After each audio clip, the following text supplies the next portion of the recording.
Who's got the rocket launcher? I say we blow it up. Now fire that thing.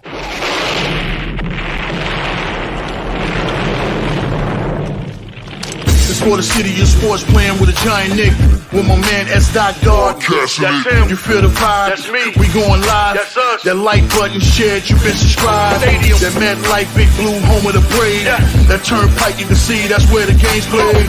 NFL one day, then it's the NBA. Madison Square Garden, that's where the Knicks play.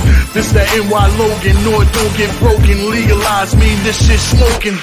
I'm on topic, dropping another episode. The game winner, trade, maybe a field goal. Everybody right now doing the wave. You tune in, the show called TheMan-Cave. I see the chat, they always doing their thing. Big views, 85-inch screen. The game's on, you rush and bleed, made calm. You on the road and chill, do the watch along. The show's on, the host, you know it's S-God. It's no telling the panel filled with guest stars. You're now rocking with the voice, you know who it is. It's your boy J Boogie. You're now rocking with my man S-God. I support him to the fullest, you heard? My man Mike Blaze. This is Alter Production. What that mean? We about to alter everything that's playing. Tune in. My man S.God. Support the show. Subscribe, share it. Most importantly, hit that like button.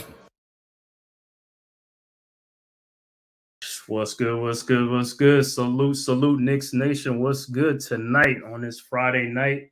You already know what it is. Knicks basketball, talking Knicks and Pistons trade recap and reactions also. And also OG's, searching for OG. You already know what it is. But if this is your first time to my channel, please hit that like and subscribe button and also share it. Also, like I said, this is another episode of the Man-Cave podcast, and I'm your host, S-God. On this chill Friday night, man, I'm just going to sit back, relax, man. I'm just going to talk about this trade that went down with the Knicks and the Pistons, man. See how, you can also hit, comment in there, what I'm saying, what you feel about the trade and things like that, but I knew a trade was going to be made eventually anyway with all the, we're depleted right now. So we need bodies right now. You know what I'm saying? At the end of the day, we need bodies. Knicks been like, the injury list is like a who's who, like a grocery list of, who's out. So, I knew we was going to have to make a trade. And, we've our last 5 games, we won 3 of our last 5 games. But, man, Mitchell's out for a while, and Anunoby, out now for about at least 3 weeks at least. Got Julius Randle out, with the dislocated shoulder. So he's going to be out for another 3 weeks too, All these guys will be out until after the All-Star break, and now Jalen Brunson, he just got a sprained ankle. So, he's going to be in and out of the lineup. So, man, it's like, man, we just like playing with like a depleted lineup and stuff like that. So I knew a trade was going to be made. And, so the Knicks made a trade at the trade deadline yesterday. And these are the, with the trade. Let me see what's this trade with the Pistons. 1 second. Let me give the trade details and things like that.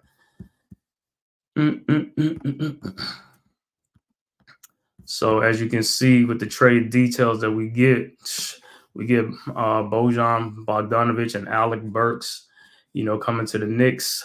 And going to the Pistons will be Quentin Grimes, Evan Fournier, Malachi Flynn, Ryan Arcidiacono, and 2 first-round picks will be going to the Pistons in that deal. So basically, you could say the Knicks, got Bogdanovic and Alex Burks for like fish heads and rice. The best thing about that deal is that the Knicks didn't have to include any first-round picks in the deal. So it looks like I said, the Knicks. They're very hesitant with giving up the first round pick. So it looks like a bigger deal is coming, but that's probably is not going to be made until after the season, or probably if a superstar, somebody become available. So they'll hold on to the picks because, like I said, they was very hesitant to include any picks in this deal. Also, another deal that a lot of people thought was going to go down was going to be DeJounte Murray from the Hawks. But for some reason, the Knicks were not willing to, let go of the draft picks, like the first round picks. And I think the Knicks got probably like 8 first-round picks, 8 of the first-round picks or something like that. But we got a treasure trove of draft picks, you know what I'm saying? So I guess they're waiting for a bigger deal to come through. What's good? Like, shout out to the almighty chat. Thank you guys for checking in and stuff like that. You know what I'm saying? So it's Christian Mason for, you know what I'm saying? Knicks are nice. You know, thank you guys for coming through and checking it out. But yeah, we're talking Knicks on here, man. Like I said, you listen on here, man. If this is your first time, please hit that like and subscribe button, man, and stuff like this. This is all Knicks content and everything, you know what I'm saying? So you right at home, man. You know what I'm saying? But yeah, like I said, with the trade, man, I look at it like this, man. Hey, the Knicks are in win now mode. It looks like the Knicks are like, hey, no more like waiting for this to happen, waiting for that to happen. We trying to win right now. You know what I'm saying? And I think what speeded up the process was Jalen Brunson's acquisition last year. You know, when Brunson set the timetable and he's just like, when he came in and we got to the playoffs, got to the second round, then Knicks was like, hey, we gotta keep riding this hot train. Let's go. You know what I'm saying? Let's go. You know what I'm saying? So I guess it's like, if you've seen what the Knicks are doing, they have traded like mostly all their young pieces now are gone. You know, the only two that's left is Jericho Sims and Deuce McBride, because they don't traded Obi Toppin, RJ Barrett, Emmanuel Quickly, and now they just traded Quentin Grimes, so he's gone. So Knicks is like, hey man, we don't have no more time to wait around for these young guys to like, you know, really step up and do it. So we got to go for the win now mode. We in win now mode. We're gonna get some veteran pieces in here that can help us win now. And like I said, this trade right here, to me, I look at this trade like I'm good with this trade. I know. Some people say like, you know, because Bogdanovich is 34 years old and Alex Burks is, you know, older too.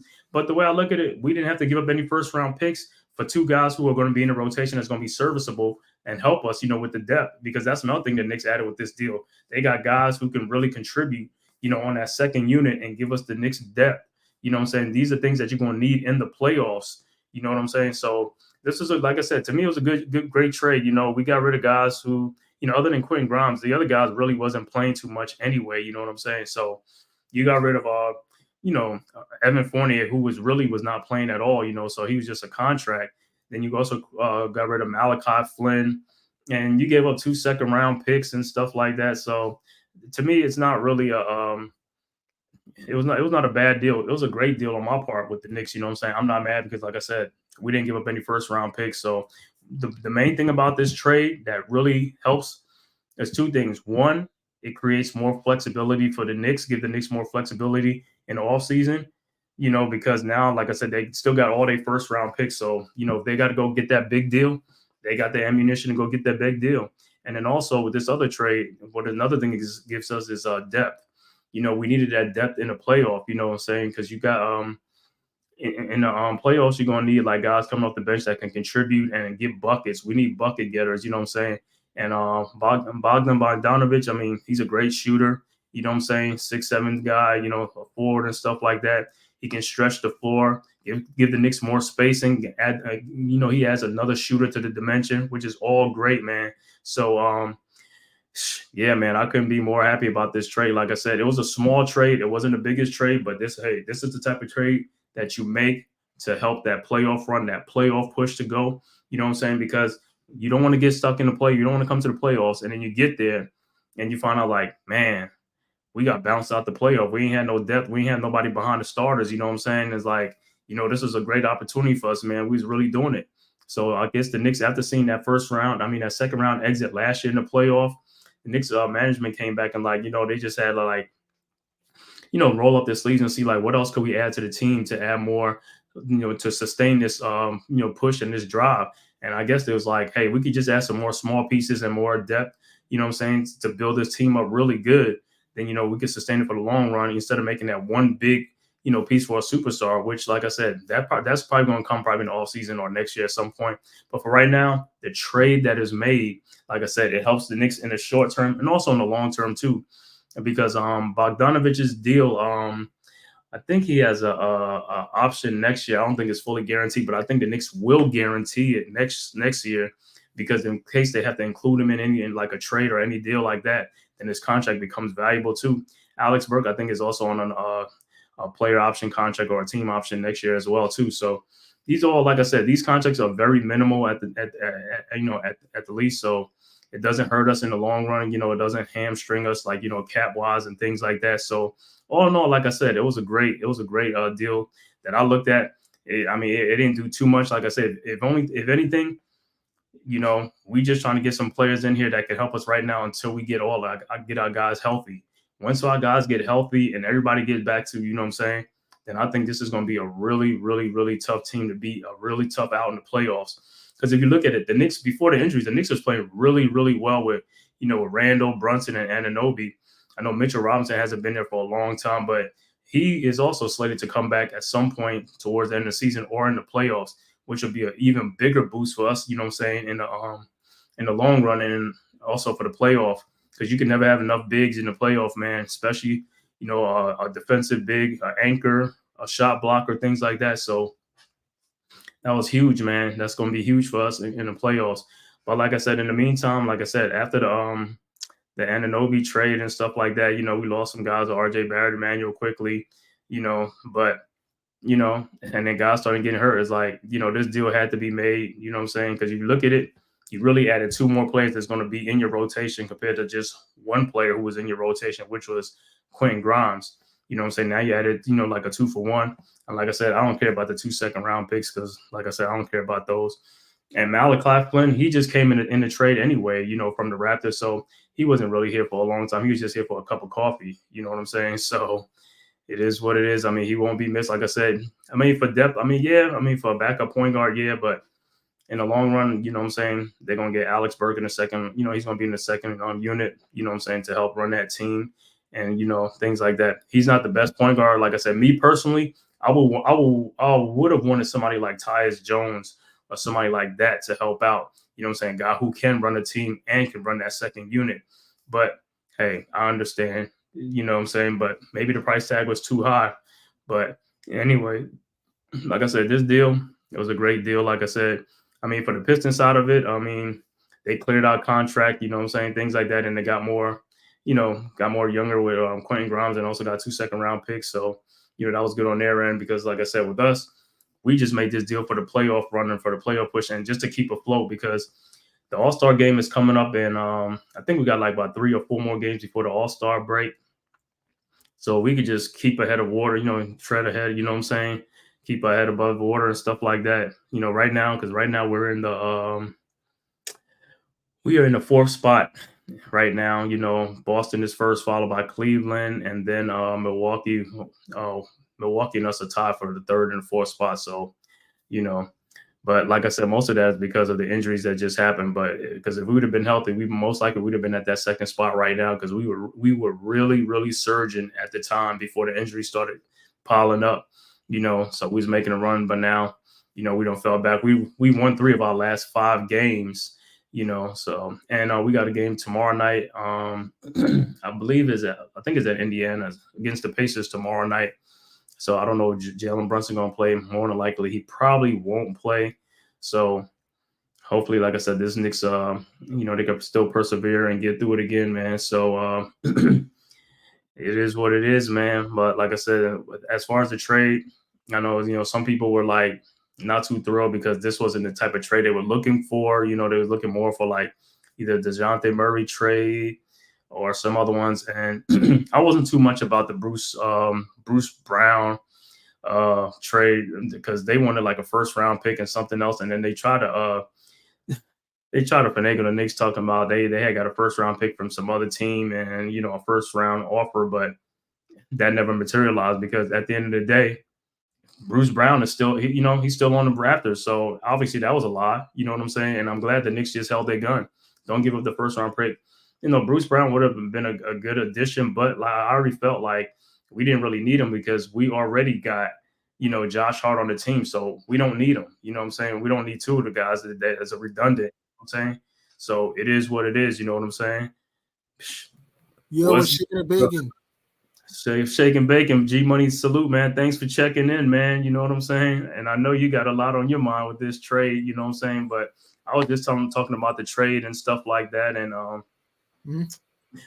was like, when I looked at the trade, it's like, I'm not too mad about the trade because the way I look at it, like I said, it was like, to me, it was like fish heads and rice now. You know what I'm saying? Because we just gave up Quentin Grimes. He's like the only one that was in the rotation. The other guys really wasn't in the rotation. And the 2 second-round picks, I really don't care too much for the 2 second-round picks. But if you look at it, we really add more depth because when we do get healthy, these other two guys are going to be on the bench anyway, Bogdanovich and Bruce. Keep saying Bruce. What's his name? Alex. You know what I'm saying? So they're gonna be there. You know what I'm saying? It's like, hey, if this team get healthy, man, it's like, watch out, man. You know what I'm saying? We all, because we were playing really good before the injuries started piling up. You know what I'm saying? That's true. Because the way we was playing, we could have been in the second spot right now. You know what I'm saying? But we started falling behind because we're losing games because of the injuries and stuff like that. But we right there, fourth and third spot, tied with Milwaukee and stuff like that. So I just want to get your take on the Detroit Pistons trade and how you feel about it and how you feel like it's gonna help the Knicks So I'll just get your point. Right. For me, here's what I look at. I'm 50-50, even Steven on the trade. I'm fine getting Bogey. Because Bogey is a microwave scorer and could stroke a long-range bomb. My issue is Alec Burks, though. Alec Burks is too light soft for me in the playoffs. Like, I know Burks can score the rock and has a feathery mid-range touch and can hit the catch and shoot three. My thing with Alec Burks is that he's kind of a turnstile on defense. And he's kind of a ball hog. And also the fact that Alec Burks only shoots 39% from the field in the playoffs and 32% from three in the playoffs. So I don't know if I trust him to elevate his game when the lights shine bright. Bogey, I'm fine with. I like the Bogey move, though. Bojan, booyah. Yeah. Yeah, I was kind of surprised with that move because I didn't see that move coming as far as that because I know it was other teams I was interested in him and the Pistons was trying to get a lot for him too. That was early, before the trade deadline. But I guess they kind of realized it wasn't coming to fruition. The teams wasn't trying to give up first round picks because most likely because of his age too. You know what I'm saying? Because he's 30 years old. You know what I'm saying? And then he's a grandpa, yeah. And I look at Alex Burke. He's 30 by 30. He's 30 too. He's up there too. So, but I looked at their contracts and stuff like that. I was talking to you yesterday about it, and I looked at their contract. It's like, Bogey's contract next year is not fully guaranteed, but I think the Knicks are going to guarantee it fully because they're probably going to use him in a trade if they could make another trade or something like that. You know what I'm saying? Right. Trade or something. So I could see that part. Him, Alex Burke, they can include them in deals because of their contract. It makes it easier to trade those guys with a bigger contract and also draft picks. So they got to make a big deal or a 3-team deal or something like that. You know what I'm saying? Yeah. That was great. That part, that was great for us with Bogey because, like I said, we need him in the playoffs. We need a guy that can stretch the floor, you know what I'm saying? Especially that second unit, so that helps. And he's a good ball handler too. I like Bogey. He's a good ball handler too, yeah. Yeah, he is and stuff like that. And plus, he's not one of those guys he don't hunt shots like that, you know what I'm saying? He plays the flow of the game, you know what I'm saying? And I haven't watched his defense too much, so I really don't know about his defense. But the way the Knicks, it's not that good. He's not a very good defender. He's not really a good defender. He's a scorer machine. That's it. Yeah, but I think he's a scoring machine, scorer. You know what I mean? No, he's not a defender. Right, and like I said, but they'll have guys in the second unit cover up his mistakes. You know what I'm saying? Like either Mitchell or you know what I'm saying, like Hartenstein or whoever's Jericho Sims. You know what I'm saying? So I'm not too much worried about that because, like I said, all I'm worried about is him scoring. We needed scoring, you know what I'm saying? If he could stretch the field and things like that, that's the most important thing.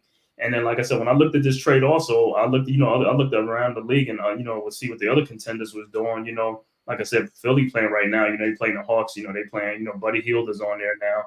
They got Buddy Hield, so I'll see how that's going to help them out, you know what I'm saying? But I don't think I'm worried too much about Philly, you know what I'm saying? Milwaukee, we haven't played Milwaukee yet, and Boston and Cleveland. Yeah, we haven't played Milwaukee, Boston, and Cleveland, or we played Cleveland. Have we played Cleveland? No, we played Cleveland earlier. We're 1-1 against Cleveland. We beat them on Halloween, and then they beat us at the Garden the day later. But I'm talking about since the trade with OG. Oh, since the trade, no. We haven't. Mindful, we haven't played neither the Bucks, Cavs, or Celtics. No. Yeah, so those are the three teams that you know what I'm saying. But like I said, I know everybody keeps talking about Boston is like.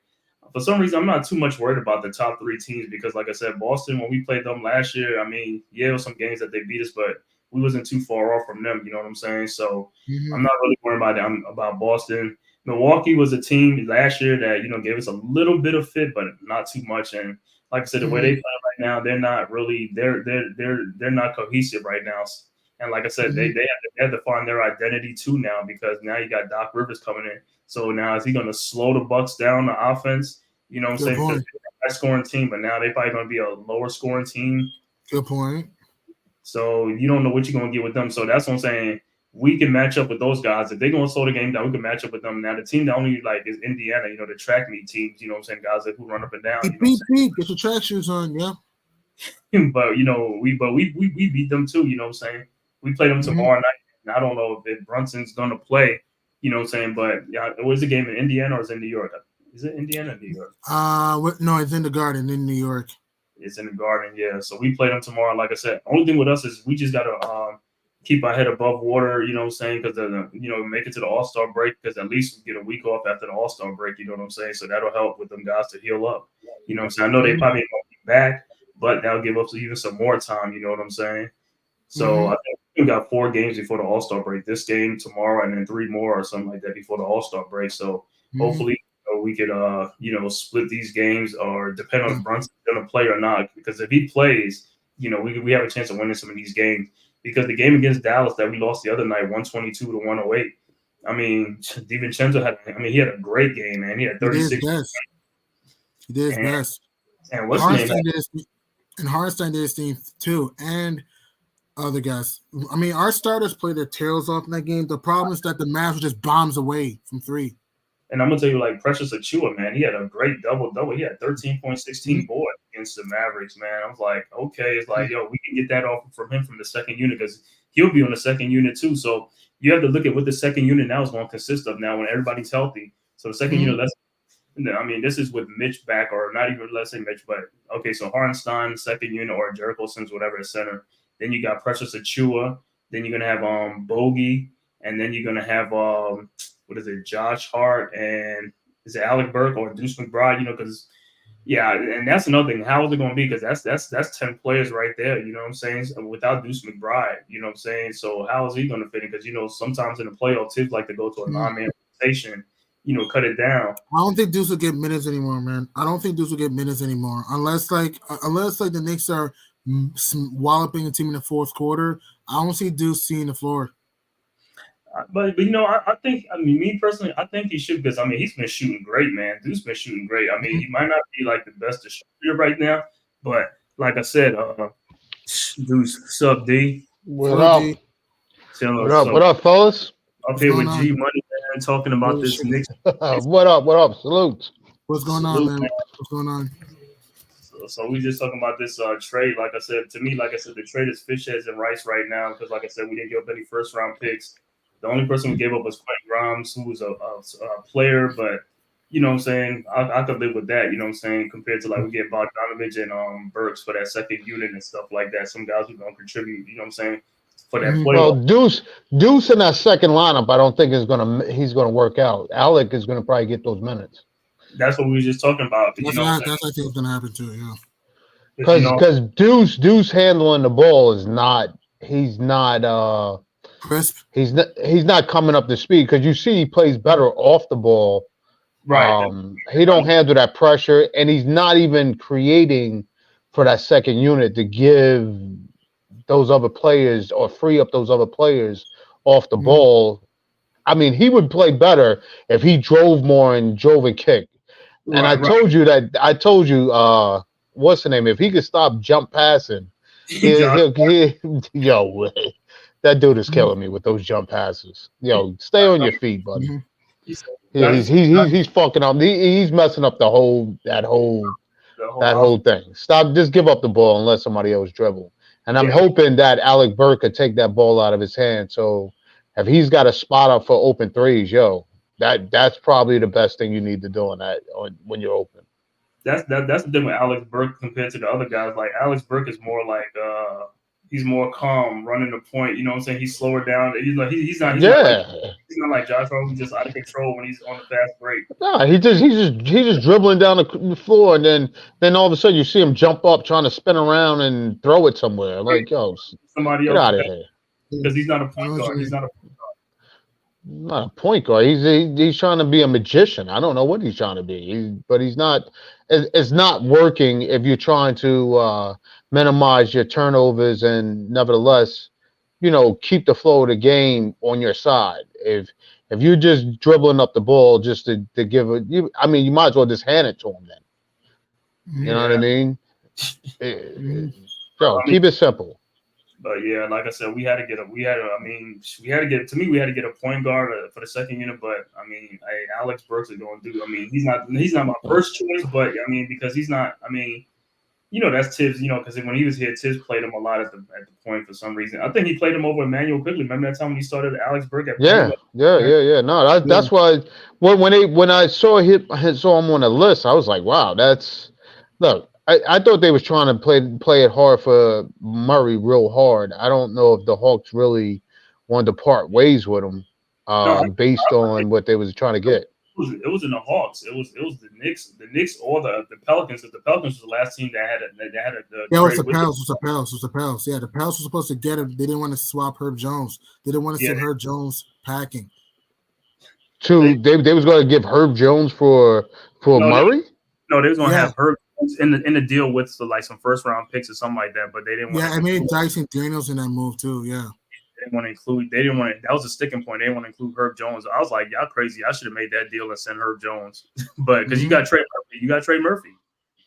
Exactly. He does the things Herb Jones does. Yeah. And like I said, Murray's only 27 years old. He's only 27. He's not old. You know what I'm saying? It's like but what was they looking for the Knicks? The Knicks didn't want to give up those picks? The Knicks didn't want to give up those round picks. They want to get the first round picks. I thought we should have though, because we have a lot. Me too, but for some reason I don't know why the Knicks are holding on to the picks for something else. Like I said, they holding on to do something with it. I don't know. I don't know, man. They waiting for this superstar to become available and offer a bunch of first round picks in the deal. What did the Hawks actually give up for Murray? Did they give up 5 picks for him? Oh, they gave him 3. They gave up 3 first round picks and something for the Spurs when they made that trade with the Spurs. They gave up 3 first round picks. So Gallinari. They traded Gallinari. Oh, the Spurs traded Gallinari and a pick for Murray. No, are you talking about the Hawks and the Spurs when they made the deal for Murray? That's the Hawks. I mean, the Hawks gave up Gallinari at the time. Gallinari. Yeah, the Hawks gave up Gallinari and a pick. Yeah, but it was 3 first round picks, so they want to recoup at least a couple of first round picks back from that. So I mean, which is to me, it's not bad. I mean, that's not bad. You know what I'm saying, for a player like that, but. I don't know if it's it with the Knicks, man. Because but I think the Knicks was trying to shake some of the. They finally got rid of what's the name? So I guess yo, that dude was like he was. Oh my God, they finally got rid of his contract. No, I felt bad for him because I mean the dude been wanted to move off, but the Knicks was holding on to him for a while. I was like, yo, just give him but the Knicks needed to make a deal. Wait.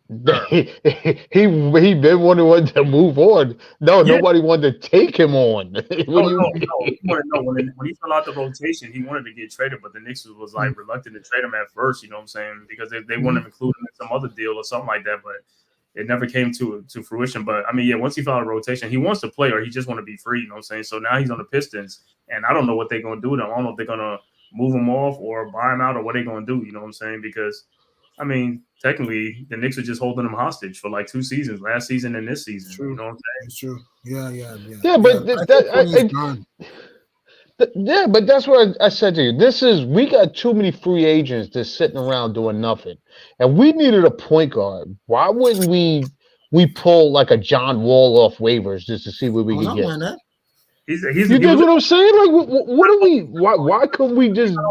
He's available. He's available. He's decent. He can hit the mid range. Can dish the rock like a wizard. He's a wall star. Yeah. No, I can't even see why we wouldn't even attempt to bring him and to see what he can do. But yeah, I mean, unbelievable. Or Eric Bledsoe. Yeah, Eric Bledsoe. Exactly. Or Eric Bledsoe. Yeah, I don't know what's going on with these guys, what's going on and stuff like that. Like I said, they know more than we know. You know what I'm saying? Behind the scenes, they know more than we know. Because we can sit up and say like, yo, this person's available, this person, this and that, and all that stuff, and they probably like, yo, this person, he's a morale killer on the team, this and that. We don't want him. I don't know. You know what I'm saying? But you're loaning. Say for instance, you pick him off the streets. Like if you don't need him, then you can cut him. You talking about a 10-day contract that seems to give him for 10 days? Use him for the playoffs. To me, use him for the playoffs. Yeah, use him for the playoffs. Listen, I would agree with all that. You know what I'm saying? But hey, you know that's like saying we try to squeeze out minutes out of Taj Gibson. Taj Gibson. Are we serious? Like, yo, we couldn't bring he's in a Dwight Howard. We couldn't bring in DeMarcus Boogie Cousins. Thank you. What Or are even we Larry doing? Sanders. Taj Gibson? Larry Sanders. Hello. Larry Yo. Sanders. Oh, well, wait a minute. But you know the main thing, right? You know why, right? Because they're not CAA clients. That really, dude. That's what we go with, really. Listen. I mean, DeMarcus Yo, Cousins, anybody. Come on. So all the Kentucky Wildcats are CAA clients. So I don't know what Marcus Cousins. I'm not my Derek Favors. He has a mid-range stuff. Derek Favors. Whiteside, Hassan Whiteside. Yeah. Yeah. How is White exactly? We could bring him in. I mean, he's no. I mean, what can he not do that Taj can do? He's a better shooter than Taj. He's a better shot blocker than Taj. Yeah. Better rebounder than Taj.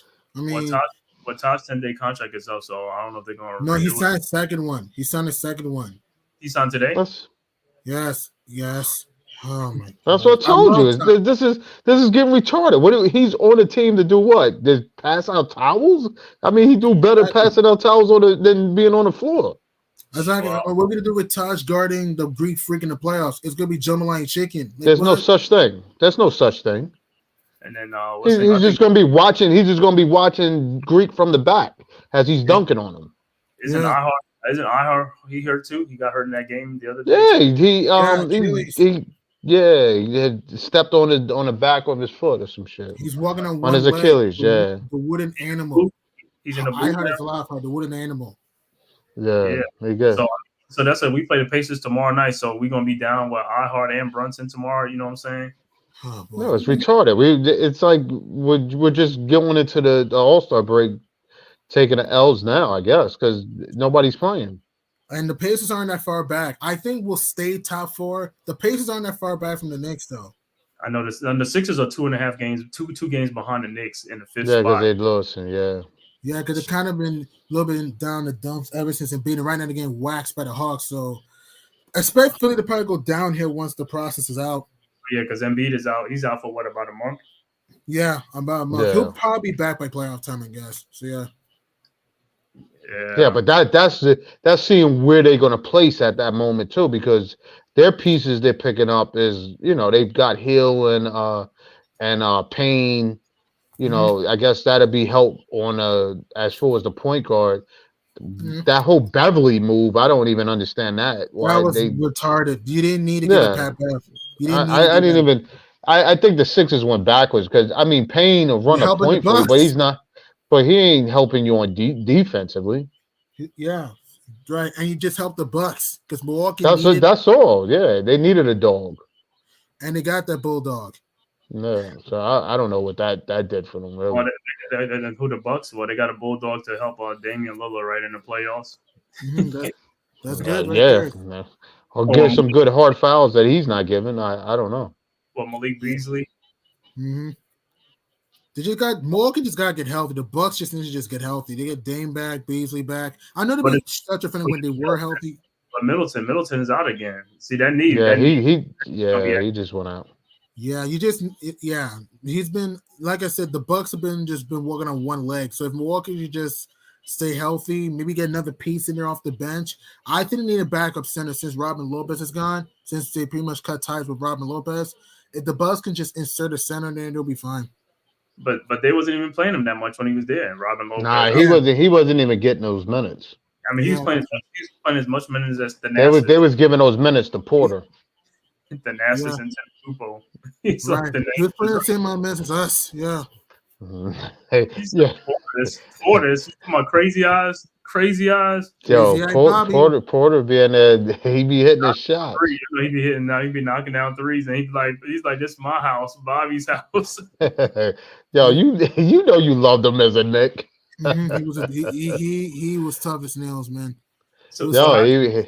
So how you think on with Doc Rivers, man, with the Bucks, man? How you gonna change it? Because you know how the Sixers were. They were just like it's like stagnant when Doc Rivers is in the playoffs. I don't know what he's gonna do in Milwaukee. Yeah, their offense has been doo-doo since Doc has come. Well, I think the Bucks' identity is kind of wounded right now. So it's one of those things they just got to find whatever identity they trying to establish and go from there. I think they're still a legitimate squad. Come on, let's not like Yeah. you know what I mean. You kick a person while they down and you take advantage of whatever seed you can move up to be ahead of them. But at this point, they still got some players on there. I mean, Middleton, whenever he gets healthy, he gonna shoot the ball. Dame is gonna shoot the ball.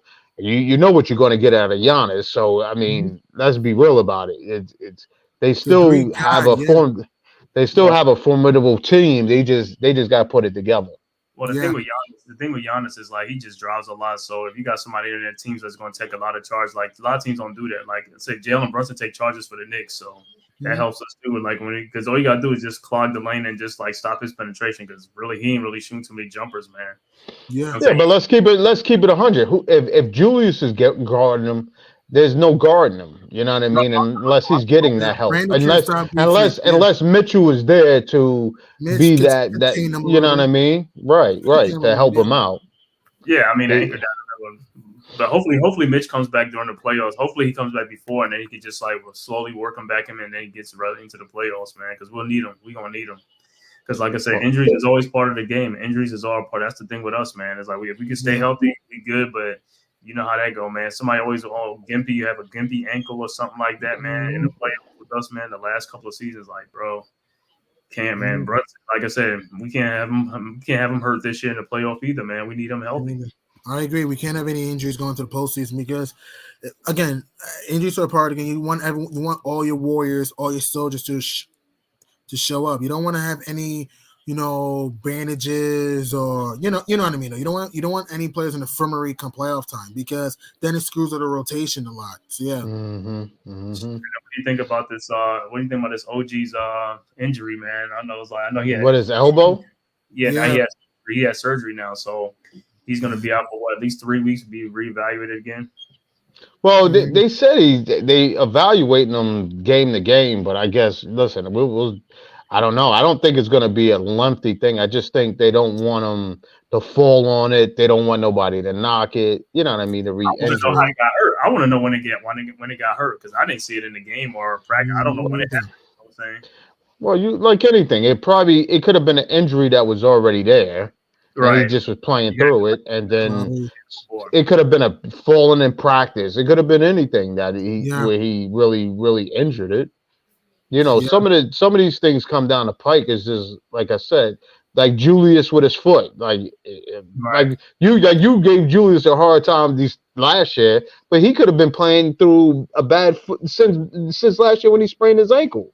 Oh yeah, had been playing through all of that. That's how he started the season, though. From the surgery in the offseason. Right. He started the season off slow because of that injury and stuff like that. Correct. And then he had that surgery. So at the time, you thinking like, but see, that's the Knicks. The Knicks leading you on to believe like it's only a sprained ankle or something like that. And then you come to find out he needs surgery. You know what I'm saying? Like that's the report they're giving out. You know what I'm saying? Right. Always day to day, always day to day, always this. You know what I'm saying? Oh, listen, what I like about this trade, I think Bogdanovich is going to come if he can knock down shots like Dante is doing right now. It's going to open. It's going to open that middle wide up. It's going. I mean, it's going to. Bogey's fine, yeah. Yeah, he's gonna. I mean, he's gonna get open shots. So it's up to him to knock it down. I think like Devin he started off slow, but I mean, this dude is dropping bombs everywhere now. So electrifying. He's been awesome. I mean, wow, and his defense too has been awesome. Yeah, listen, between him and Hart, that's where I like Hart at. Because Hart to get in there, get rebounds, get loose balls. You know what I mean? And if those are the hustle plays you get on that second unit, sky's the limit. You know what I mean? And that's what you need. You need some grit. You need dudes really, really putting it in so that you get those turnovers, you get those try to get those layups on the other end, try to get those easy buckets instead of just bombing away or being consistent with trying to or can be inconsistent with those threes. We have to get easy buckets somewhere. I think the main thing is like, for our second unit, because a lot of teams' second unit are weak. So if our second unit can really like strangle these guys when they come in there and start extending the leads and doing things, that's all that matters, man. You know what I'm saying? They just put points up and get some defensive stuff and do some things, man, because it's gonna wear a lot of teams down.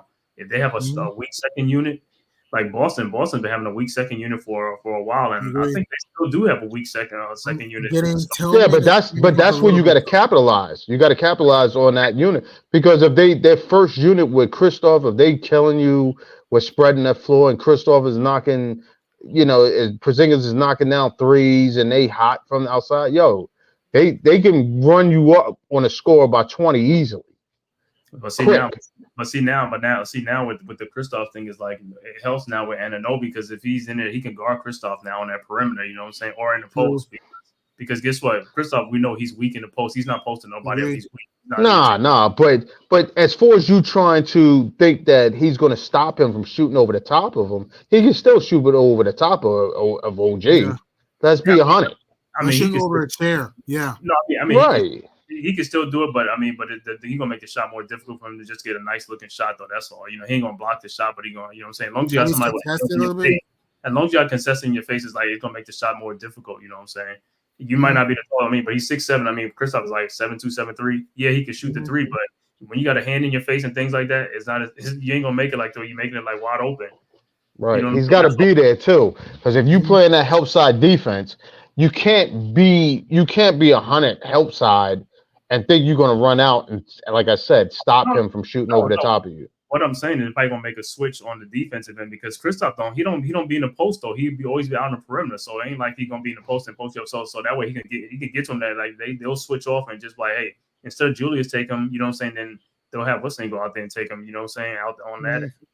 You know what I'm saying? Because they're going to do that in the playoffs, you know what I'm saying? Because in the playoffs, that's when everybody like really like strategize what they're going to do and what they're going to take away, you know what I'm saying?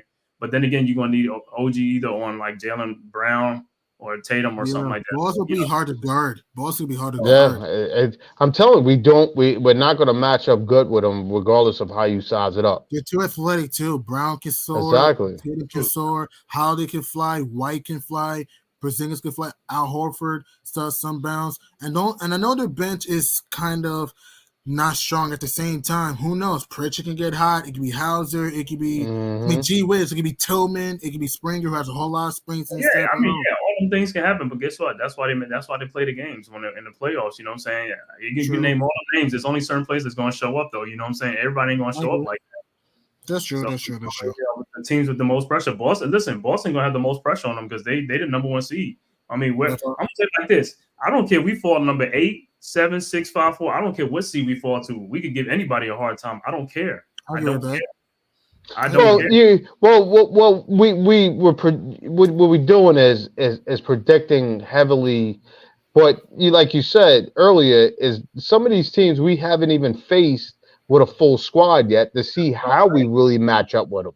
Right, that's what I'm saying. Right. Yeah, you dig what I'm saying? Like since we have had OG, we haven't really played these squads to really other than the Cavs. That's when we haven't played the Cavs with them. We haven't even played the Cavs since the trade.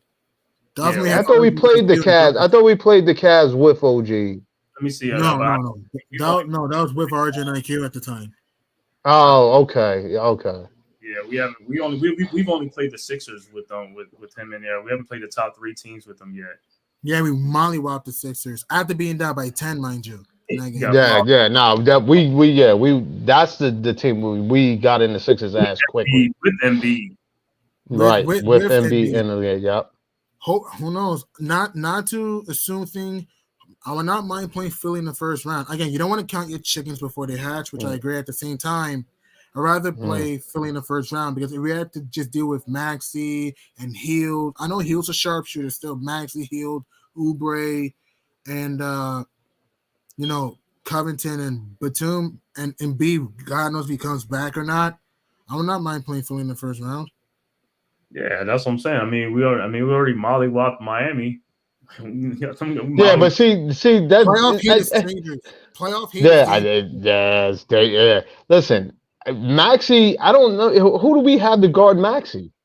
Good point. Maxey's a dog, though. That's a good point. You know what I mean? Maxey's too quick for Brunson. And Yeah, too but quick for OG. but see on the other end, then Brunson gets him in foul. So see, that's what I'm saying. You got a guy that you're gonna have to play his defense on. You know what I'm saying? So that tires you out. You got to play him. You know what I'm saying? Because who they gonna put on him? What's the dude on the Sixers? Is he still on the team? It's Melton. Anthony Melton. Yeah, he's hurt. He's hurt. Yeah, He's hurt. He's been out for a while. Yeah, he's playoffs and all that stuff. You know what I'm saying? So, but like I said, they got Buddy Hield, and who else they get? Who else the Sixers get? Campaign. Cameron Payne. Yeah. Mm-hmm. You talking about the face? The dude with the face. Okay. Yeah.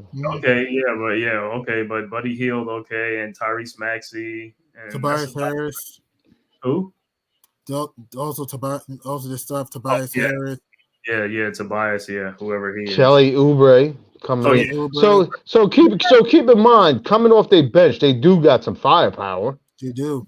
Yeah. You know what I mean? Like Weber, and they still got the Frenchman. Korkmaz is gone. He's in the trade. Not Korkmaz, the other Frenchman from San Antonio. Nicholas Batum, yes. Oh, Batum from the Blazers. He never played for the Spurs, for the Blazers though. Oh, for the Blazers. Yeah. So Batum is to me is like a 6'8", surprising, maybe 6'9", guard, and could hit that wing three if you leave him open. And he's a good playmaker himself. Yeah, that's what I said. They got some sleepers on a second unit that if we don't watch out could really, do some things too. Mm-hmm. But like I said, we got some too on our team too, man. You know what I'm saying? So hey, not to match their size though. Like that's what I'm saying. Where you gonna put Hart on Batum? Good luck. You know what I mean? Come on, some matchups don't match up. Yeah, and we're lucky Embiid ain't healthy. Yeah, praise up to Embiid. Praise up to Embiid. Embiid is going to be Embiid. You're not going to listen. I would like to play the Sixers with a full lineup with Mitchell, with Robinson, because then you got more. You know what I mean? So you got more. Be problems there. Yes, he could give him more problems. Better. He could play him better than Hartstein to me. I agree. You know what I mean? To be a threat to at least stop him, but you know what I mean. If we're playing him with Hartstein and Sims, and maybe you could switch Precious Achiuwa. You know what I mean? Make that adjustment, but he's going to kill Precious Achiuwa. He's too small. He's too small. I'm about to play what's the name on some bogey highlights and stuff like that, man. I love the bogey move. I like the bogey move. Disappeared. Huh? I like the bogey move. And by the way, D Horn have my number in the private chat. By the way, I love the bogey move. Okay. The bogey Bogdanovich. Yep, Bogdanovich has a feathery mid-range shots for short to third. What are they saying he is? What, a 6'8", 6'9"? Yeah, bogey's about 6'8". Let me check. Bojan Bogdanovich. Give me some time, please.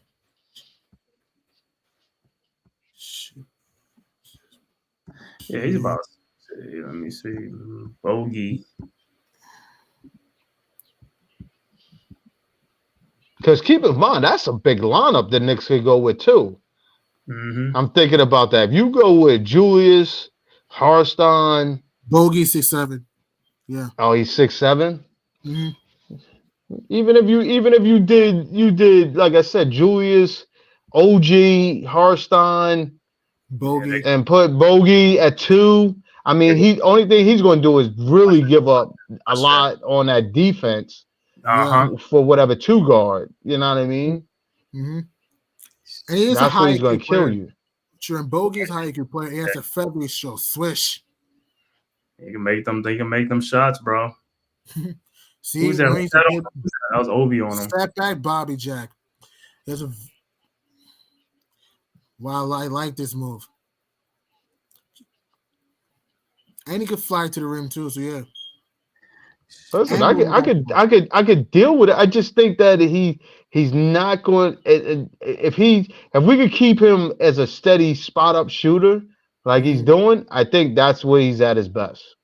But I think he could do more than just a spot up. So that's the thing with him too. I think he can also he can also get. It's not like he just going to shot a little bit. Yeah.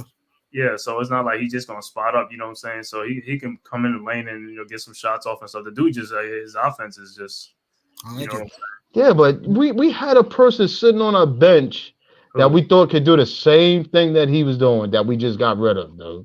Fournier, exactly. Fournier did kind of do the same thing. Fournier could create his own shots sometimes. He could. Yeah, but he to me he forced a lot of threes and he had to take a lot of threes before he made he made one. You seen him ran down there. Fournier wasn't doing that, like running down. I agree with that though. I agree with that.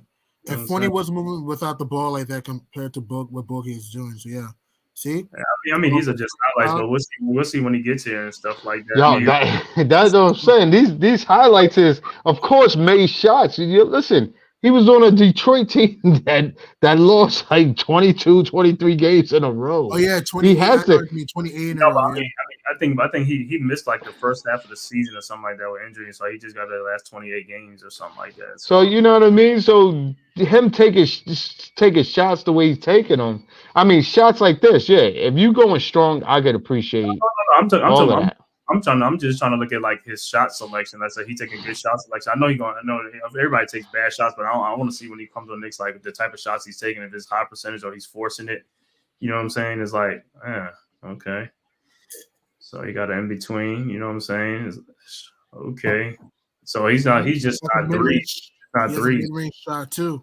Yeah. So okay. At the top of the circle. Yep. Ball on the floor, baseline jump in the bang. Knock the dude back. Yeah. Like I said, he has that feathery touch. And he can sky. So I like the bogey move though. My only concern with Bogey is he's 34, soon to be 35 come April. Other than that, it's a good move, game Bogey. Yeah, I think, but like I said, the reason the Knicks are in the win now mode. There's no more of the young guys no more. They trying to win now. They like forget it. We ain't got time. They trade all the young guys now, so they like, hey, we in win now mode. We need guys for the playoffs. That's true. That's all they care about, right? Listen, I could tell you, I'd rather not just dump all young guns because look at that. Did you see? Hold on. Did you see that? Did you see that post thing over there? He like, post up too in the block. Let me see that. Only couldn't do that. He's on the fast break. Ooh. Right. Like I'm trying to see like his other moves and stuff like that. You know, he got the open shot, but when he don't have the open shot, that's Alec Burke right there passing to him. Yeah, but see, listen. Just keep in mind again, the Knicks is playing more of a controlled game based on our point guard, based on our power forward. You know what I mean? So if he's playing off of them, like everybody worried about OG playing with those particular dudes and how he played off them, this is where this is going to come into play with him as far as waiting for his shot, waiting for his time, and just being ready to just like he's doing, cock and load. Mm-hmm. I'm trying to see like he's not just a spot up shooter. That's all I'm trying to see his other game. You know what I'm saying? Like, listen, I see what's going on here. I mean, come on. It looks like he could play. He got a little off the dribble pull up. Yeah, I'm just saying because when you don't watch a guy, you only watch when he plays your team. I just want to see some other things. Like it says, like okay, at the top. Whew, step back, Bobby Jack. And wow. Okay, coming in the lane. Floater game. Yeah, was that Charlotte? Okay. So I actually like this one. That's PJ Washington. Okay. Mm-hmm. Head fake, step back, left wing three, count it. The only thing with him, like I said, is just the confidence. If he can, like I said, I don't care. As long as he's confident, he can shoot the ball. Like with confidence, he can shoot. I don't care, man. Just shoot the ball. Hold up, I like it. Like, yo, if he open, take it.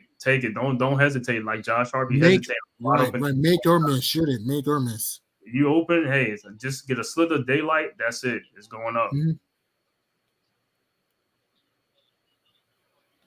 Muscles way inside. Listen, like I said, all of this is all in good. But again, like I said, he's coming from a team that identity was nothing. You know what I mean? For him to say, fuck it, I'm gonna put this ball in my hand and do what I'm doing. He needed to do what he's doing. No, but I mean, that's not the only team he played for. He played for the Jazz and some other teams too. And Pacers, Wizards, Nets. So he ain't just play on the Pistons. He just got traded to the Pistons. Did he get traded or he signed there? I forgot how he got to the Pistons. Did he get traded there? I think he got traded there. Okay. All right. So I guess we'll see him tonight. I mean, tomorrow night. The good thing about him with this is like, I mean, that's, you know what I'm saying, if he's going to be in the second unit, because, you know, the second unit ain't, I mean, the guys ain't going to be like, you know, like better players than the starters, you know what I'm saying? So you're going to have more. For sure. But that's what I said. If tomorrow we're definitely going to need him to play. So we'll see what he's going to do. Yeah, of course, man. Because the minimum, because we can't go with Obi playing again. I mean, he was out there running around, you know, but but what I'm saying is like we like a walking wounded team. We depleted right now, so everybody gonna, you know what I'm saying, because I don't know if Brunson gonna play or Ihart gonna play tomorrow, because if they still, you know, with the ankle injury, so they might not even play. So that'll be good. I was looking for Charlie Brown just to haul off on some shots as well. He played yesterday because he ain't never come in the game. That's how that's exactly. So, but I'm saying Charlie Brown was kind of lost. That's what I'm saying. But if you getting a shot and somebody's giving you, you gotta. I would think he was just going out there to try to show what he could do. I don't blame Brown too much though, because if you haven't really been playing, you're going to be a little bit gimpy. But I'm talking about like, you look at Charlie Brown. He's been playing over on Fournier. I'm like, God damn. I mean, well, I knew something with a deal had to have been coming through, because if they didn't play Fournier for the reasons of making that deal, that was the reason. And you know, because usually right before the deadline, they hold guys out. They be like, this guy's correct. Because I'm thinking I'm just like Quentin Grimes should have at least been playing in that game as well.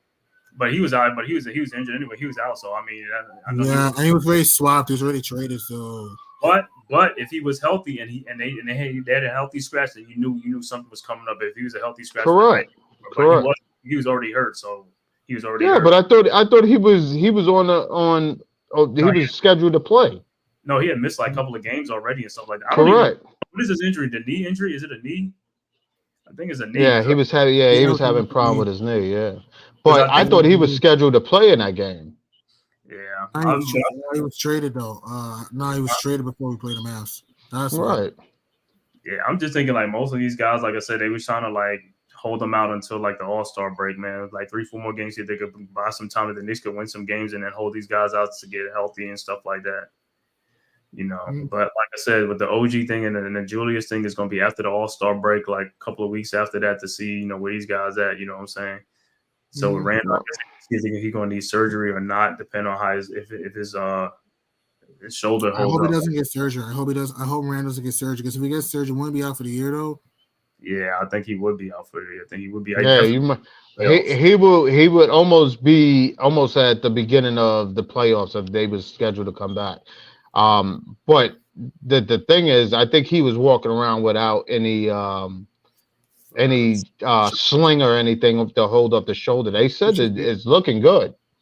I mean, and keep in mind, it is his opposite opposite of his shooting arm as well. Right shoulder. Yeah. Well, maybe like I said, Stephen A. You know what I'm saying? If we talking about he always go left, he go left now. Orange blue skies. He says a lot. So I guess he won't be he won't be using his right hand anytime soon now, since it's and keep in mind, sometimes it's kind of the shoulder's like kind of bold, because you could pop the shoulder back in. You just don't want it to keep popping in and out to miss, you know. So maybe it's just resting it up. Bang in the paint too long. All right, correct. If you're Randall, don't bang in the paint too long, because if you bang hard, your shoulder gets dislocated again. You're done for the year. So if you're Randall, just don't settle for threes constantly. I'm saying that, you know, take some good mid ranges. Don't bang too much though, because of the shoulder. Yeah, I know when it happened, man. I was just like, who is that? The Miami player that did that? I was like, man, he wasn't even going to block the shot. I was like, dude, you shouldn't even been under him, man. Jaime, whatever his name is, the rookie. I know is a rookie. Podcast. I mean, he's a good player. But when Randall came up, I was like, oh man. I said, oh my God, you know, because he came up in pain. Oh no, you could almost see the way he was holding his arm when he came up. So it almost looked like it was dislocated. I thought it looked season ending, the way the ending looked season ending. Thank God he's not done that. Thank God. You know what that remind me of? It remind me of when Patrick Ewing. Remember when Andrew Lang, when he went down and he came down. He's down for the playoffs and the whole thing. Is like, what was that? A wrist? He had to get wrist surgery or something. Yeah, Like he fucked up his wrist. His wrist, It yeah. was done. So I'm asking you guys. So with this move and the way if the Knicks come back healthy, how do you see the Knicks, man, in the playoffs, man, against like the top 8, any of the seeds in the playoffs? Is like, where do you have the Knicks? How far they can get? You know what I'm saying? If they fully healthy and stuff like that, how far do you think they can get? I mean, any team can win the championship. That's why you're playing the playoffs. Any team can win the title. If I talk like realistically, I'd say around like second roundish, maybe conference final. Mm-hmm. I think if we avoid the Celtics, second roundish, maybe conference final around that. Second roundish to conference final around that. I mean, the only way we're going to avoid the Celtics until the last, would you go to the Eastern Conference? We have to finish second. If we finish second or third, yeah. No, just second. If we finish second, then we don't play them until the very end to get to the NBA Finals. Yes, so second or third though. Second or third, because 1-8 plays 4-5. The 1-8 matchup plays 4-5 matchup in the second round. 2-7 match plays a 3-6 matchup in the second round. You know, so like 1-8, 2-7, 1-8. No, 1-8, 4-5. The 1-8 winner plays the 4-5 winner. Right. In the second, the 2-7 winner goes up against a 3-6 winner in the second round. That's what I'm saying. So so there we got to finish like 2 or 3. 2 or 3. Yeah. Then we meet the Celtics in the Eastern Conference Finals. Mm-hmm. Yep. So we can finish 2 or 3. But like I said, I don't give a damn even if we finish 8th. Let's fucking get them first. Get them the fuck out. Get them out the way. That's what you're saying. Well. Listen. I stick with what you're saying. I would rather see the Celtics maybe at the end. Yeah. Because then at least it plays out for the Knicks if they could get. They could go through the first 2 rounds and see how they're playing at that time and see how healthy everybody's staying at that moment. Then we could balance out where we are going into that conference final at that. You know what I mean? Yeah, that's true. But you can't size things up now because everybody's coming up hurt now. No, I know that, but we ain't ducking nobody. Just let it know we ain't ducking nobody. We just listen. Listen, I'm trying not to get too amped up for the season because I'm just you know what I'm saying. Like, it's one of those things. Yeah, you gotta look at things from a full standpoint. Like you look at where everybody's playing. Brunson's playing amazing. Mm-hmm. Julius is having a great season. Harstone. I mean. I think he bitched up. I think Harstone bitched up against what's the name, but he played good somewhat against the Mavs. You know what I mean? I think he should have played better against the Lakers. The Lakers game. You know what I mean? Yeah, he to me he could have played a lot better. But like I said, he's giving you what he can. Like he's normally coming off our bench, and he's playing legitimate. Harstone really should, to me, work on a jump hook. Agreed. He could be an asset to us. Why he can work on those particular things, and he has a little jump shot. So he could hit the three. Yeah. What's the little push shot he got in the lane? He got that little push shot in the lane. Yeah, but see, that's what I'm saying. You're not a point guard. You know what I mean? Yeah. Stop with the fucking teardrop. Well, listen. You understand? He do what Ben Simmons don't do. You know what I'm saying? He don't do the little push shot in the lane, you know. And it's okay to take some threes, Hartenstein. I'm not saying take a lot of threes. I'm saying it's okay to take some threes. If you're open, just shoot it, though. At the top of the key, just shoot it. I will give you that because Precious to me is taking a couple. Yeah. I think that's somewhat out of his shot range. But listen, he's not looking awkward not shooting them. You know what I mean? Like that's what I'm saying. And what he has made out of it, listen. We might need that from him because he is going to be left open. So why did Josh Hart be hesitating on wide open threes? Well, that you saw yesterday he wasn't hesitating. He was pulling them shit. So, but to me, that whole jumping off the wrong foot, trying to fucking scoop layups, he needs to play smarter. As far as pump faking a little more and using his body, and I think he'll be all right. Down the stretch, I think. give up the ball too. Like, start with the jump pass. I mean, The jump pass shit is killing us right now. If DiVincenzo can have the amount of open shots that Josh Hart be having, I mean, he'll be killing that stuff, man. Because Josh Hart be getting a lot of open shots, and he be passing that thing up and faking. Just shoot the ball, Josh. Just shoot the ball. You shot the ball yesterday. Yesterday, just shoot the ball. He shot the ball, man. Just listen. When you open, shoot the ball. Let it fly. Make or miss. I mean, he had 20. What he had 23 yesterday in the game against the Mavs. What's the name? Deuce had 21. What's the name? DiVincenzo was fantastic. He had 36. And versus Achiuwa had a double. He had 13 points, 16 boards. Yeah.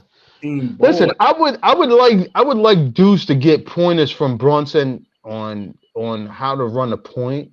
It would help. I just think that he's still trying to find his way.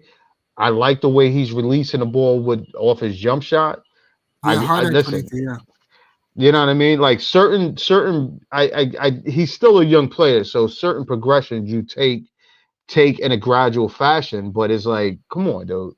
You're watching a dude ball and that's around your same height doing the same things, and you're more athletic, I think, than Brunson. Who? You dig what I'm saying? I think Deuce. Yeah. Yes. You know what I mean? Deuce is more athletic than Brunson, so he's got to use his attributes to really stand out a little more. He could do it. I know he could do it. It's just how you process it in the game and put it together. But you can see in your thing. But you can see them in the game when they on a fast break. You can see I'm like, the point guard instincts. I'm like, where is it? He's not the point guard. It's a combo guard instinct. You know what I'm saying? I know, and that's the thing. That's where he really needs to just, either you going to go and just try to bang it, or you're going to look the dish. And that's what I'm saying. It's like it's either or. I mean, you see what Josh Hart do. He'd go in there and do a pirouette and turn around, and before you know it, he's spinning out of control trying to throw it to somebody. He'd be running 100 miles per hour. He'd be running 100 You know what I mean? Like, just stop, man. Give it to the point guard. Let them do what they do. Yeah, let them rock. You don't stop until he get into the by 3-point line by the paint, and then he turns around and throws the ball bounce like, Josh, what are you doing? It's like, you don't run this fast and stuff. I thought you just gonna go all the way. Just go all the way now. That dude could send you into a tizzy with what he do with the ball, like, and it'd be off of a aggressive rebound or some shit. Like, just slow down, save that momentum when you get down the court, where hopefully they give it back to you. You know what I mean? That's all. Run the lanes. Give it up and run the lanes. Mm-hmm. Did you see how Malachi Flynn was playing when he played the little minutes? How did he look or something? I mean, I think they're right. Listen, again, he was another one. I didn't know why they would deal him, but if they was looking to give up that contract or that team wanted him, I don't know. But listen, I thought he looked decent. I wanted the deal because he just got here too. With the. I'm surprised he swapped him so soon. Yeah. Right. To me, he looked decent. I mean, he looked all right. I don't know. Maybe it's confidence. Maybe Tibbs didn't gel with him. I don't know. Oh, they said. I think with the Malachi Flynn, I think because he was in the deal, you know what I'm saying, his thing is not the money thing. He has a $3.7 million, so the Knicks get a trade exception for that for him because he was just in that Toronto Raptors deal with the Knicks, so they couldn't have traded him without something else. So he had to be separate part of the deal, but they get a trade exception for trading him. So it's a $3.7 million add on to because I think Obi had a trade exception too, so that could add on to it too and stuff like that. So yeah, so I guess they'll work it out in the off season or something like that, see what they can do. But yeah, because I was like, how you got another trade within less than a month? You know what I'm saying? Yeah. Right. Do you think we need any buyout players like either Lowry or Dinwiddie, Harris? You need any players off the buyout? You think we should snag? I don't think Lowry. I don't know if he got bought out yet. Yeah, Dinwiddie got bought out from the Raptors. No, but they said Lowry. I think Lowry. Lowry they saying the Sixers are gonna get him because I guess that's why they opened up. They traded Daniel House or something like that to open up a room, another roster spot. That'd be good. Lowry go home to Philadelphia, so I think he's gonna go to the Sixers. Right. What about Dinwiddie? Would you want Dinwiddie? Nah, I don't want Dick Whitty. I don't know why you hate on that dude. He's a quality player. hate on him because I hate on him because he was one of those guys that was rubbing in the Knicks' faces and shit when they had Kyrie and all that type of shit, man. I don't like them. Yeah. He tried to, you know what I'm saying? Right. He was like one of those dudes, and he was a rubbing in the Knicks' face when they was blowing the Knicks out and all that type of stuff. And he's one of those like how Kevin Durant's like the Knicks are not cool and all this stuff. Man, bro, go sit down somewhere with that, bro. Right. So you know what player that would be cool for us if the Hornets let him go? Seth Curry. Yeah, I was about to. Dallas traded him in that deal. I was like, yo, to get PJ Washington. Yeah, I would like Seth Curry for come off the bench to shoot. Mm-hmm. And the Hornets, they traded Gordon Hayward. Yeah, he could play one or two. Let's put a what if because we have two. I think soon we could have two roster spots open. Who knows? Would you go after if the Thunder were to let Hayward go? Would you go after Gordon Hayward too? If the Thunder let him go, that's suspect to me. That's suspect. Gordon Hayward has been playing hurt. To me, all seasons, all 4 seasons he's been with Charlotte. Right. I mean, he hasn't played. He's not a defender either. Yeah. He's not a defender. I can't even say he's a consistent shooter. He's a consistent scorer. I just think he's just one now that's collected a hefty check and just been coasting out. Yeah, you know what's surprising about him? Because I thought he was going to be like the Hornets' leading scorer when he went over there, but it never ever came to fruition, though. You know what I'm saying? When? Tell yo, pull up stats or something. Tell me when he's showed you consistent flow of anything of that. Then he went to Boston and he had another injury all season. And because he had that gruesome injury. I think what was that? Yeah, against the Cavs on opening night. Against the Cavs. Yeah, and Boston. Yeah, like I said, he wasn't the scorer in Boston like that. They got rid of him. They traded him, and then he went to Charlotte and. He's just like I said, just nice. Plateau. Right. So it's like, yeah. I mean, and the biggest player that people is saying they high on right now, which is crazy, is Miles Bridges. Oh yeah. He refused to. He ain't leaving Charlotte. He ain't leaving. He refused to trade, right? He refused to trade. That's why he refused to trade. He was supposed to be in Phoenix. He was supposed to go to the Suns, and he refused to trade. Right. Well, motherfuckers is high on Miles Bridges, and the fact that, like you just saying, I mean, I think he was the leading scorer this year. I mean, with LaMelo being out of Miles Bridges averaged over 21 points a game and stuff like that. Because he was even like the leading scorer like before he got those cases against him and stuff like that. He was like the leading scorer because he was going to get paid in free agency. You know what I'm saying? But then he was supposed to. Yes, he was. He was supposed to. Happened that unfortunate, and that was it. And then, like I said, but he came back and then. He's doing this thing again a little bit, you know what I'm saying? So yeah, but see, that's even confusing to see what Charlotte is doing. You get rid of PJ Washington. He was coming off your bench, being productive on a second unit. Okay, you got Miller. Okay, Miller's somewhat your rookie.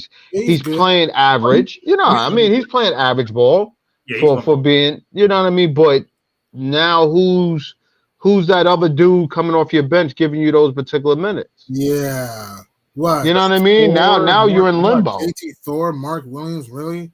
All right. Yeah, now you're in limbo with those minutes. Well, hey, James Boltnight. James Boltnight is gone. You drafted James Boltnight, he's gone. So who they traded him to? No, they didn't trade him. They waived him. James Boltnight, he's gone. They waived him? Yeah, they waived. He's gone. Wow, he was a first-round pick. I mean, he was like was it a lottery pick? He was a lottery pick, right?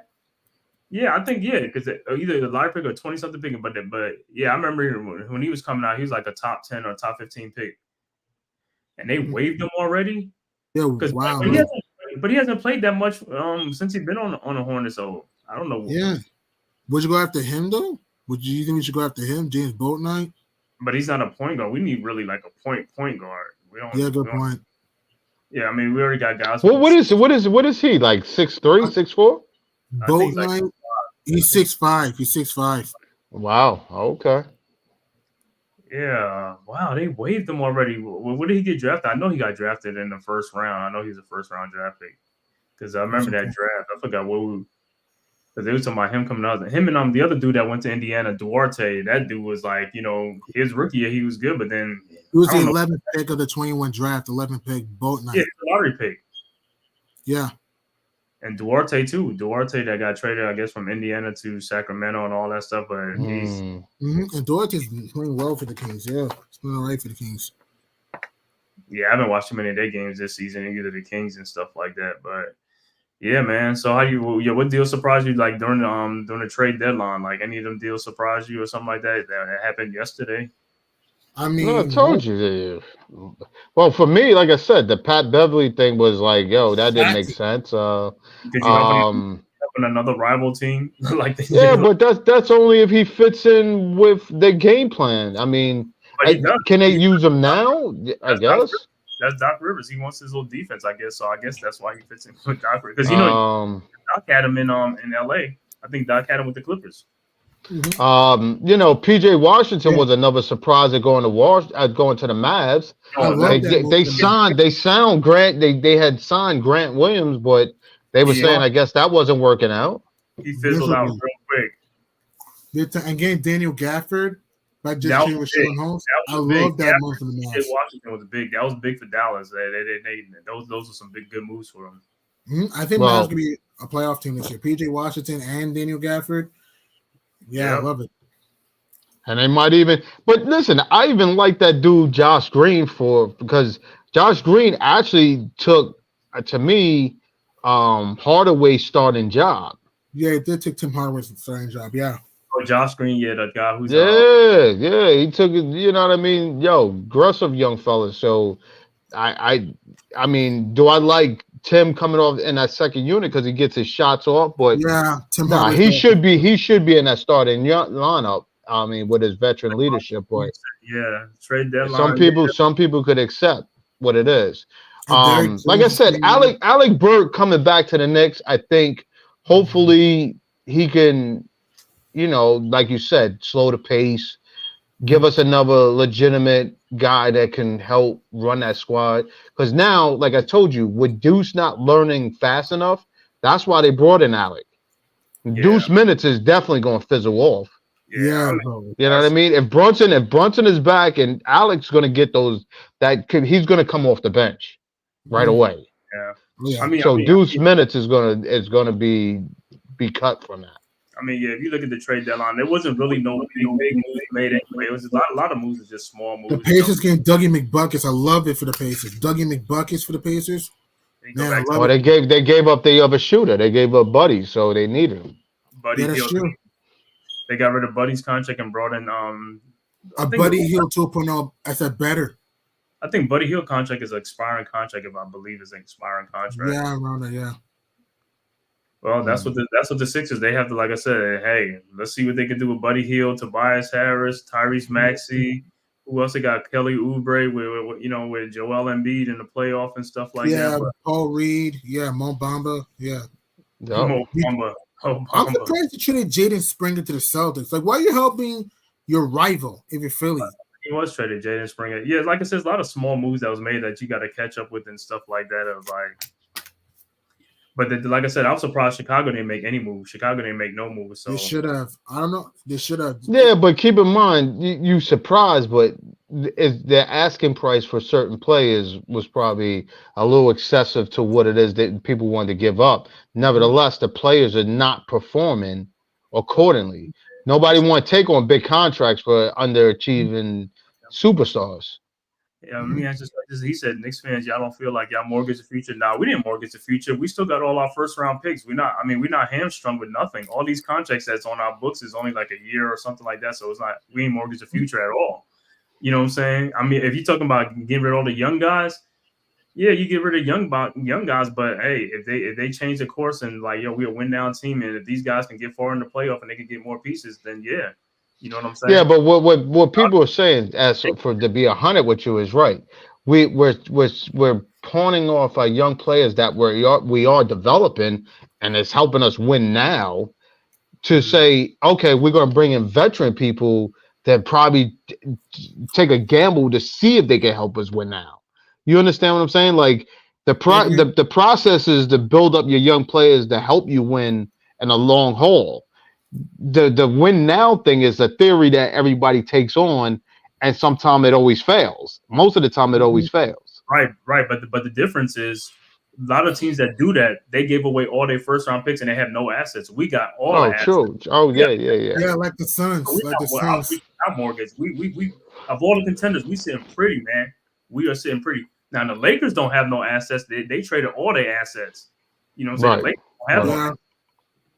Right. And speaking of a team that got some assets back, some are the Suns. Getting Rose O'Neal, David Roddy, I like that move for Phoenix. Trading the second round picks is a lot. Other than that, getting Rose O'Neal for defense and 3-point shooting, and Roddy for 3-point shooting, athleticism, and lockdown, junkyard dog defense, I think that's going to help the Suns a little bit. What do you think? It bolsters their bench a little bit, though. Yeah, the Suns. Yeah, I mean, they needed that. You know what I'm saying? They needed, like I said, that West is loaded, man. The West is loaded with Minnesota, OKC, Sacramento. You know what I'm saying? But keep in mind, Phoenix really needs a point guard in that lineup. Agreed. To take that ball out of Beal and Book. And they got to take that ball out of their hand and let them run off screens or run backdoor, whatever they got to do. But you got a stud holding a ball trying to pass to another stud is like, yeah, that's gonna be a lot. Book, Beal, KD, that's not gonna work. It works in the regular season. I don't know if it's gonna work in the playoffs. That's why if you're the Suns, why not get a Deion Wright or Seth Curry or John Wall? Hello, Phoenix. John Wall's out there, or Eric Bledsoe, or Isaiah Thomas. Yo, don't understand it. That's why I told as we go with BS to get listen, there's too many players that's waiting for a call that we could dial up. I'm telling you, a John Wall could be a big point guard, and the biggest thing is like I said, Kevin Porter. Who? Yeah, I just don't understand it. Yeah, he got some legal issues right now, Kevin Porter, wherever, you know what I'm saying? He got some legal issues. But the thing with John Wall is but the thing about it is other teams are not calling him either. So I don't know what's going on because Phoenix could have called him, you know what I'm saying? So exactly. I don't know what's going on. Something's going on. Something's going on behind the scenes, you know what I'm saying? Because if these guys are available, teams need them. They would have called these guys and be like, hey, come on over here and see what's like. So it could be a health. It could be health issue, the knees. You just never know what it is, man. Or Isaiah Thomas, get him. Isaiah Thomas, he can give you something. Because John Wall was on the Clippers with that team with Leonard and all of them, and what happened? They didn't bring him back and they got rid of him. See, something's going on behind the scenes. You know what I'm saying? Something's going on. Well, you got rid of John Wall and brought in Westbrook. I don't know. Maybe, like I said, I'm not saying that if you run in Wall for 35, 40 minutes, I think he's going to run himself into injury. 15 shit. He's like 10. Yeah, but if you give him 20 to 25 minutes, that should help your squad. I mean, it'll help. It's quality minutes for him, and then it's quality breathing for Brunson. Agreed. Yeah. You understand? Like you don't want Brunson running 40 like it's 40 minutes for Brunson to me is OD. It's OD. You're killing it. It is ODing it because Brunson was this close of a bad injury, of a bad ankle injury, though. It was this close. Yo, he said it's too many minutes on him. He said Chicago's bugging. They put Alex Caruso on the untouchable list. They should have swapped him. The Caruso, they should have swapped him. They should have been sellers because guess what? I mean, Levine is out for the year. DeRozan ain't going and Vujacic ain't going to do that thing by themselves. Yeah, Vucevic, DeRozan, yeah, it's not going to let. And Lonzo Ball is his career is probably he's out for the year. Yeah, he's eating Pop-Tarts. He's eating Pop-Tarts watching The Price is Right. Out for the year. So I don't know. I mean, they should have probably sold Caruso or whoever Drummond. DeRozan or Vucevic, yeah. Yeah. I mean, just blow this up and start over because they ain't going nowhere, man. Chicago ain't going nowhere, bro. So that's a team. So my thing is they released. Would you pick up Caruso? No, I mean they want Caruso for defense. Yeah, I mean he gonna come on free too. But if we're talking about not trading for him though, I'd rather get him. Right. Same thing like Lowry on a buyout. I'm not trading for the guy. You know what I'm saying? Mm-hmm. I mean that's what the buyout is, and I think the Knicks have $3 million, you know, in case some buyouts or something they want to do. So I mean, that's another thing too. Like trading what's his name, Malachi Flynn, to open up some things like that too. You know what I'm saying? If a buyout comes available or something like that. So I mean, they're making these little small moves, which could add more depth to the team and stuff like that, which is good because, like I said, man, I mean, injuries is part of the game, and We need these guys. We need some guys to help out sometimes, man, in the playoffs. Mm-hmm. Yeah, DeRozan didn't asking out, but it is what it is. You know what That I'm is saying? a good point. DeRozan should have asked out. I agree, though. I agree with your agents. Like DeRozan, you don't need to stay in Chi-Town. Well, DeRozan's from LA. I think he always wanted to go back to the Lakers. He wanted to go to the Lakers or something like that, but I don't know whatever happened with that. He was supposed to sign with them, but they didn't come to fruition. So, Well, sometimes I think as a player, I would think you don't talk about getting out of anyway because you don't want the fans to start looking at it like you don't want to be there. That's another thing. That's another thing too with the Lakers. They didn't want to trade what's his name off of DeJounte Murray because the Hawks is asking for Austin Reeves draft picks. Yeah. And they want to trade Reeves because they said they view him as probably a future star or something like that. I was like, he's okay. You know what I'm saying? Like, come on. Yo, listen. Listen. That's like, you sleeping on Reeves like you slept on Brunson. Let's be 100. No, Reeves. AR-15. That's what they call him. AR-15 is game though. Huh? You said what? AR-15. I know AR-15 can be a little bit streaky. Still, he does have some game though. Yeah, he has some game. He's got game. What I'm saying is like they view him as a superstar. He's not a superstar. No, I agree. He's a role player. I mean, he did get in Olympic games. What's the Olympics? He was on the Olympic team, right? Mm-hmm. Yeah, whatever that thing is, you know what I'm saying? Because that's not the real Olympic team, right? That's just the tryouts and stuff like that. Yeah, because it's coming up now, when LeBron and I'm going to be asked to be on the team and all that stuff. You know what I'm saying? The last one. You're hoping because most of the studs is not looking, most of them is not taking that advantage of that no more. And LeBron, and I hope he does, but he's old. Some of these players don't want to put those extra miles on their body. Mm-hmm. Yeah, but you say, but LeBron is old, but LeBron is still giving guys the business. He's still giving them the business. He still has that a lot of juice to that, a lot of juice in that tank. Listen, and that's the other thing when people talk about like LeBron, man, he keeps his body in great shape and all stuff. Like I said, Father Time is catching up with him, but 20 years is a long time, and he's been doing it. Dude is still averaging like 20-something points in his 40s, man. He's averaging 20-something points. His guys can't even hardly average that, man. Guys at like 18, 15 points, 13 points, and he's still doing it at a high level. And he ain't like the way he used to be, you know what I'm saying? But he ain't, you know what I'm saying? He still got a little juice. Mm-hmm. Right.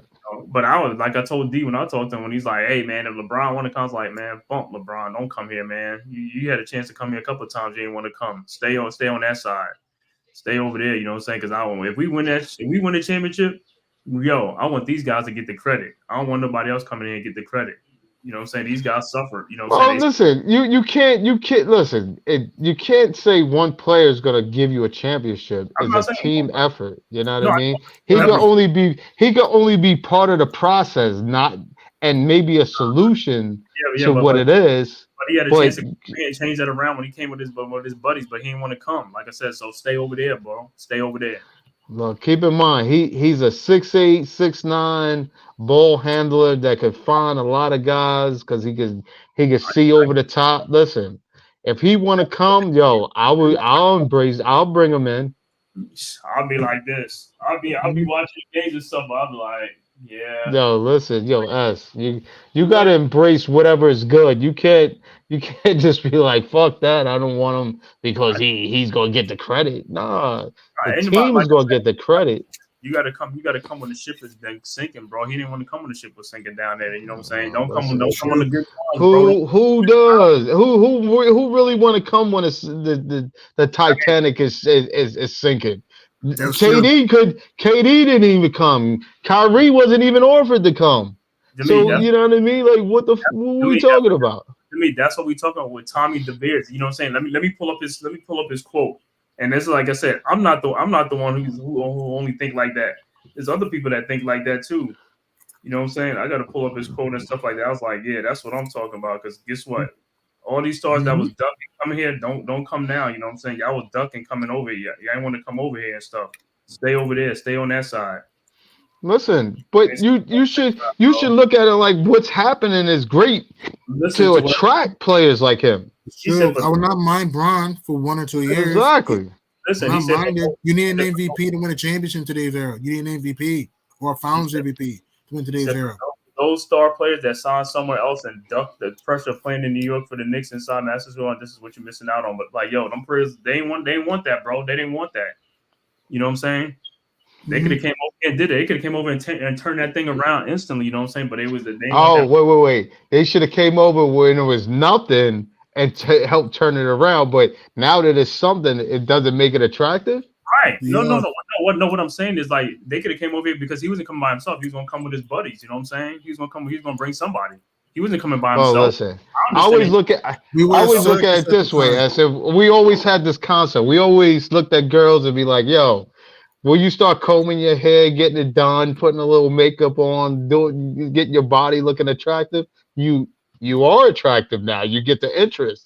The team is looking interested, and players should look at it like, "Yo, they got some pieces. If I bring myself and my talents, my talents in itself can help us get over the top right here." Yeah, you dig what I'm saying? So listen, I can't take away from all of that. It's like the girl that you want, and she don't want you. You know what I'm saying? She want the other guys, and all. You start getting hot. Now she want to come back on you when them dudes is dissing her. Now you know what I'm saying? Stay over there. You know what I'm saying? Stay over there. Yo, listen, that works hand in hand. You know what I mean? Because sometimes you gonna want that if she's still looking good.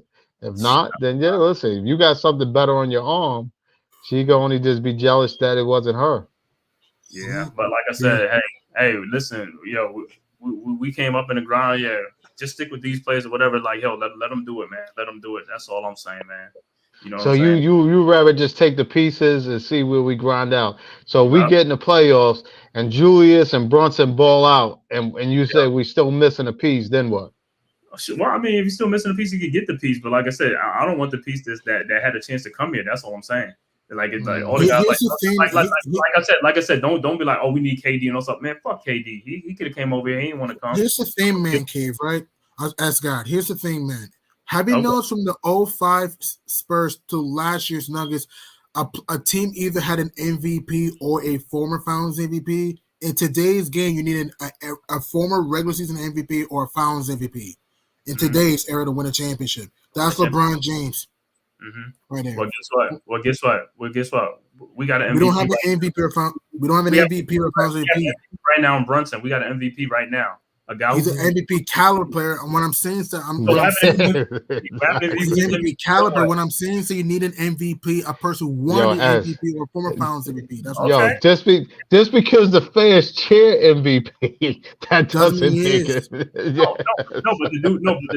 Listen, the dude is an MVP conversation. I mean, you gotta just look at it like, he's playing good ball. You need a player that won an MVP or a former Finals or Finals MVP to win. Who's MVP right now? Who's MVP candidates right now? Embiid, if he didn't get hurt. SGA, Brunson, Spider Mitch, Tatum, the Joker, and Brunson. Brunson is in there. Yeah, and Brunson too. He's in there. But listen, won the MVP already, or played won the Finals MVP already. That's what I'm saying. You said what? You need a player that already won an MVP or a player that already won a Finals MVP. Okay. You want me to prove it? 05 Spurs, Duncan won an MVP. 06 Heat, Shaq was already an MVP. 07 Spurs, Duncan was already an MVP. And a Finals MVP. 08 Celtics, KG was an MVP. 09 and 2010 Lakers, Kobe was an MVP. 2011 Mavs, Dirk was an MVP. 2012 and 13 Heat, Wade and Brown were MVPs. 2014 Spurs, Duncan was an MVP. And Park was a Finals MVP, mind you. 2015 Warriors, Curry won an MVP. 2016 Cavs, LeBron won an MVP. 2017 Warriors, KD won an MVP already. Curry won an MVP already. And heck, and a Finals MVP, yeah. Same thing with the 2018 Warriors. I'm coming, please. 2019 Raptors, Kawhi won a Finals MVP already. 2020 Lakers, LeBron already won an MVP. Finals MVP. 2021 Bucks, Greek Freak won an MVP. 2022 Warriors, Curry won an MVP. Iggy won a Finals MVP. Last year's Nuggets, Joker won an MVP. My point is, you need a player that already won an MVP or a Finals MVP in today's era. Okay, well, guess what? There's a first time for everything. So if we win without, then there'll be a first time for everything. So it'll be a first time since the 04 Pistons. Yeah. No, I get your point. But at the end of the day, hey, we're gonna stick with what we got, and we're gonna go from there.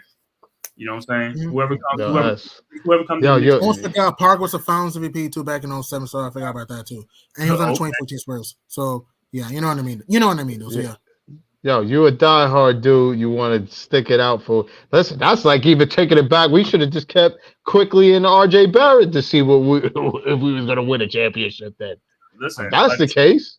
No, but listen, what I'm saying is like whoever the Knicks get or whatever they bring, that's fine. Like I said, but it ain't gonna be somebody who just wanna like come on and which card they had a chance to come here. I don't give a fuck about them, bro. I don't. Let's just win about motherfuckers. I don't care about that shit, bro. No, you know what I'm saying? It's like, get on without us. So if they wanted to come here, they could have come here. They don't want to come here. They didn't want to come here, so I don't care. I can't. You can't say they didn't want to come here. As they did, you bro. just have to look at it. What would it have taken to bring other pieces with them here? So you're not going to get Wade to come to New York when he's already in Miami, and then everybody who wouldn't want to play in Miami. Let's be real about it. So who else did we? KD didn't mind coming to New York, but he wanted to bring Kyrie with him. He went to the Knicks. No, the Knicks didn't want Kyrie. Remember, man, they didn't want to deal with. They didn't want to. Yeah, come on. They didn't want to deal with the shenanigans. Yeah. So it was a package. But listen, at the end of the day, you're a free agent. You can go wherever the hell you want to go. So I don't want to hear that stuff. You know what I'm saying? It's your choice to go. If you want to go, you're going to go, bro. It ain't like you said, you got 30 teams to go to, bro. You can't be like, oh, I only got one team to go to as I'm free or two. Nah, I'm not gonna dance around with you with this. I'm gonna be 100. If KD want to come to your squad and he want Kyrie to come, should the Knicks have said, yo, we'll take Kyrie too? Of course, the Knicks would have did that, but KD got hurt. No. I'm saying to you, should the Knicks say to KD, we will definitely look at bringing Kyrie here? Okay, but to me, it wasn't like the Knicks didn't want Kyrie either, because if KD and Kyrie was gonna come, they was gonna take him. They didn't want to come, bro. They didn't want to come. So it wasn't. They had the choice to make. They made the choice. They signed, bro. They were free agents. The Knicks didn't want Kyrie. They made that known. To me, the Knicks did not make it known that they didn't want Kyrie, bro. At the end of the day, KD and Kyrie were supposed to come to the Knicks. They didn't come to the Knicks. Stephen A., everybody was saying that there was a done deal. Everybody saying it. See, that's what I'm saying. They decided they wanted to go to Brooklyn. So it wasn't the Knicks didn't want Kyrie. They didn't want. The thing with Kyrie, the thing with KD is he had got that ACL. And I think the problem was with the Knicks giving him that full max deal, they wasn't sure of that because of that ACL. That's the only thing. If he didn't get hurt in that playoff, they both were slated. More than likely. I don't want to go off the what if because we didn't see it happen. You can say the chance. I know what you mean. I don't want to go over what if because we didn't see that. We would never truly know. It's possible. Yeah. It's also possible they don't. I know what you mean though. You're saying can we say the chances would have been high? I can say. What, to win the championship? I don't know, but what I'm saying is they had a chance to come, bro. When you're a free agent, you have a chance to go wherever you want to go. So I don't want to hear it. Okay, so even with them coming, like he's saying, do you think? Because to me, because they didn't, did they build a good enough team around them in Brooklyn? I ain't gonna say Brooklyn, but what I'm saying is, see, they wasn't gonna come by themselves. Them superstars don't come by themselves. They come with somebody. So they already come with somebody. Ain't like they come by themselves and be like, oh, I'm going over to a hellhole by myself. He gonna come with somebody. So like Damian Lillard. If Damian Lillard was coming with Giannis, he's coming with somebody. He ain't coming by himself. I'm just saying. So that don't hold no water. These guys was not coming by themselves. If you got two guys coming with you, that's a start. Look at Kawhi and all that. They went to the Clippers, right? They don't care. They go where they want to go. People go where they want to go. When you're a free agent, you go where you want to go. Now you but Ed, so I'm gonna give you other scenarios. Remember when Westbrook followed George to OKC? How well did that work out? He brought Westbrook and he brought Melo to OKC. How well did that work out? He lost in the first one to a rookie. He said who bro who? Because Westbrook was already on. Brought Melo and PG-13. Yes. And they lost in the first one to a Jazz team that lost Joe Johnson, Gordon Hayward, and George Hill. A Jazz team that many people did not think would be in the playoffs that year in 2018.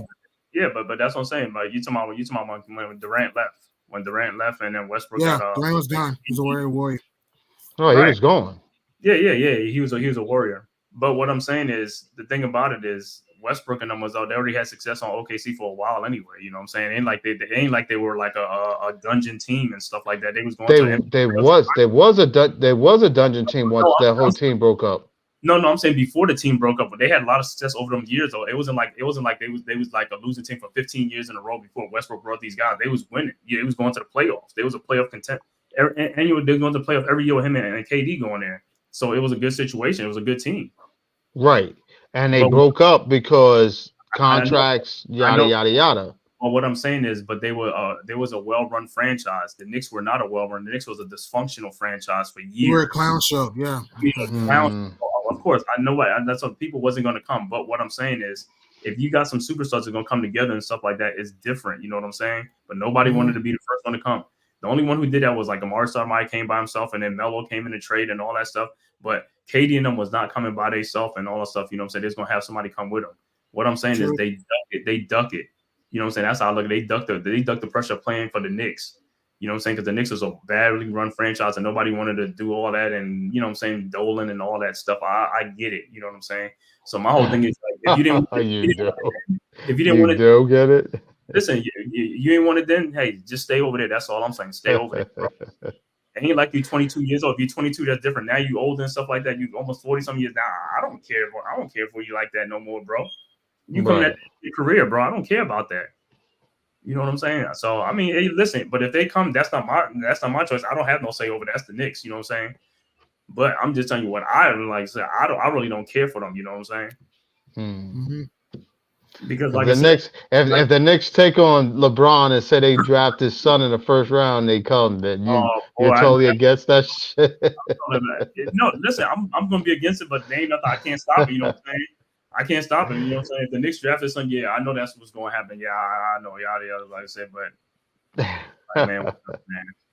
It can't be no worse. It can't be no worse than Giannis on the Bucks, and they still paying his brother to be on the squad. Come on. Yeah. You know what I mean? Like, some of that shit is attractive when you look at it. And like I said, LeBron only can just help develop and nevertheless put more of a professional aspect in Brunson's head and Julius' head. Julius needs all of the no, he need a schooling from LeBron.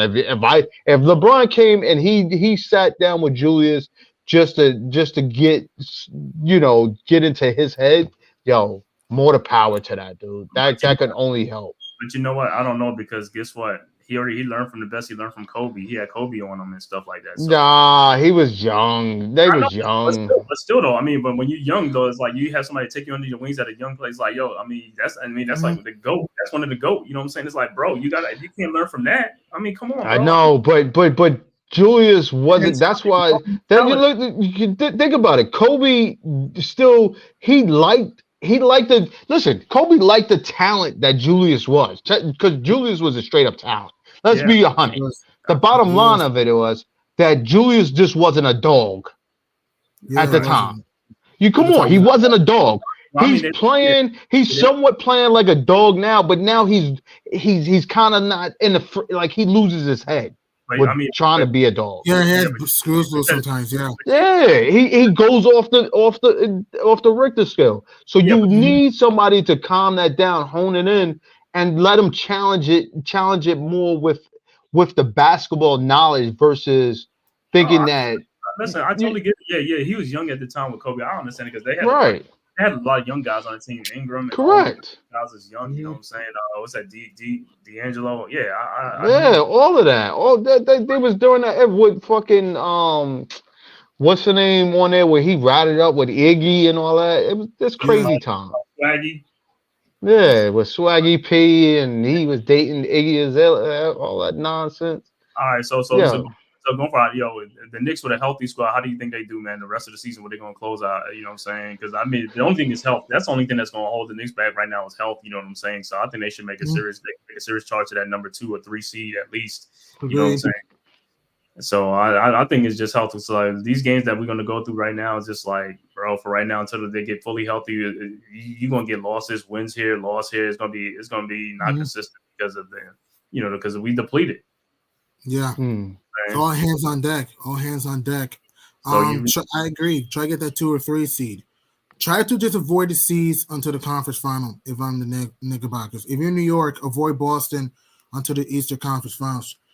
I mean, if you had to go up against Milwaukee or Cleveland or Indiana, so be it. All right, just don't play Boston in the second round. That's my thing. Play them until the Eastern Conference Finals for me. Try to get that 2 or 3 seed. I agree. Well, that's what I would want. I would want the Knicks to hold off. I would want them to get a top seed. But as far as like them playing out, listen, if we could get everybody healthy and find some kind of page where everybody can be on, yo, it's sky's the limit right now. I mean, I would love to see the squad somewhat put together now, just to see, everybody would like to see where they can rate them. I mean, the push of where we are, how many games we've won at this point, I would just hope to say that, those are real wins, and those wins will definitely convert over into playoff wins. Agreed. So you know what I mean. So listen, I sky's the limit. If we can get guys healthy and stay healthy, yo, they could do some things. So how you think this trade helps us in the long run, like for the playoff, like towards the end of the playoffs when we get all healthy and stuff like that? Yeah. Listen, as far as like I was telling you last time, like we needed another backup point guard. Alec Burke is not a true point guard, but he could play the point to the point where he can put guys in position to get the offense going. Nevertheless, he's a bigger guard. He could post up. He could hit that corner three. Bogdanovich, like you said, after watching the clip on him, he could do some creative things. Yo, for that second unit. Listen, look, OG to me, when like I told you, when they did Barrett and Quickly, I'm like, damn, we gave up our firepower off that second unit. Right. Barrett was trying to find himself. You know what I mean? It was taking some time, but he was trying to get there. OG came in. You see the defense. You see how a bigger forward that could play power forward, nevertheless small forward, nevertheless play the twos, the bigger twos, where RJ Barrett was being abused by fucking Spider, or you know what I mean, being abused by bigger power forwards than him. So now we have a consistent guy that could play those guys, those scorers like that. It helps. So. Not to say the Knicks is a non-defensive team, but if you got a player playing your tough and could score the bucket on the other end, we could do something. We could definitely do it. Yeah, man. So, I feel good, man. Like I said, man, it's like, hey, the trade, hey, I'm good with the trade. Like I said, we didn't give up no first-round picks. We just gave a marginal talent and, guys who we were using, just Quentin Grimes. That's about it. But, we'll get over that. You know what I'm saying? So, I mean. We gave up second-round picks, though. Yeah, we gave up second-round picks. Like I said, in the marginal we gave up two, though. Yeah. Like said, to me, this is going to help us more in the playoffs. Because, like I said, they want more very talented guys that can help us in the playoff who's been there before, you know what I'm saying? Or, guys who are going to perform. That's all I care about, you know what I'm saying? So we'll see when the playoff comes. We'll see how these guys all react. We already know Brunson's a dog. You know what I'm saying? The jury's still out on Randall. You know what I'm saying? Hopefully he gets healthy. And like I said, but I think he'll do it. Like I said, because guess what? There's other people taking the pressure off of him and stuff like that. Like I said, he just got to play his game. You know what I'm saying? And then you got OG Anunoby, and then hey, you got Bogdanovich in the second unit when they come in. Hey man, I'm good with that. I'm good with that. You know what I'm saying? I'm good with that. The only thing I want to see is like how in the playoffs. How other than Brunson, if other guys can create for other players, that's the only thing like that point guard that we need. You know what I'm saying? Because even if he's not scoring, as long as you get in the lane and being disruptive in the lane and getting in there and passing off the guys and stuff like that, that's all I care about. You know what I'm saying? You know what I'm saying? It's like not turn the ball over. If we got a guy who is not going to turn the ball over too much and just get the guys, make the right passes, hey, we should be good, man. We should be good because, like I said, the main thing in the playoff is getting them buckets. If you get some guys who can get buckets, don't put pressure on the other team. You know what I'm saying? Because they don't know they can't just like double Brunson or just Randall and stuff like that and be like, hey, somebody else beat us and nobody can beat us. That's what I said. With us picking up some more pure jump shooters and they knocking on them shots, they cannot double Randall in the post. Right. They can't even send help to get Brunson. So. Exactly. Exactly. If those dudes can knock down shots, it definitely spreads the floor. Yeah, It helps us all the way around. A so quick question. After I saw the Giants, should the Giants open up their pocketbook for Saquon? Me personally, yeah, I think the Giants should keep Saquon, man. I've been saying they should have keep Saquon. I know some people are ready to get off the Saquon train and also, but the reason I say they got to keep him because the offensive line still ain't too good, and if you don't got a good offensive line, bro, you don't have Saquon back there, guys gonna get killed, man. You know what I'm saying? Now, if they had a great offensive line, then I'm like, yeah, we could get off of that and stuff like that and go more to a passing game and stuff. But you still need that. You still need Saquon just to hold and make the defense honest and stuff like that. But hey, that's up to the Giants, man. What they gonna do? Me, I would do it, but I mean, the Giants, they probably ain't gonna do it. So we'll see what happens. They might let him just set a free agency, and you know what I'm saying? Yo, if he goes to Houston, I'm gonna be pissed. Well, he can go to Houston or the Chargers. I think he go to the Chargers too, because the Chargers, Jim Harbaugh just got there, so they might want to get that running back like that. I know they got Eckler, but he's a free agent too, so. What they said, but but if they go to Houston, I mean, Houston has that's a good good chance. Exactly, they run the same offense almost like San Francisco. It'll work in his favor. That's what I said with CJ Stroud. Listen, that might be a tough squad. I mean, that might be a little tempting because it's a tough squad already. They just had injuries. That's why, Tank Dell was out and some other guys out. That's why, the playoffs, they ain't do too well in the playoffs like that. You know what I'm saying? But they're going to be okay, though. They're going to be all right. You know what I'm saying? Yeah, that's true.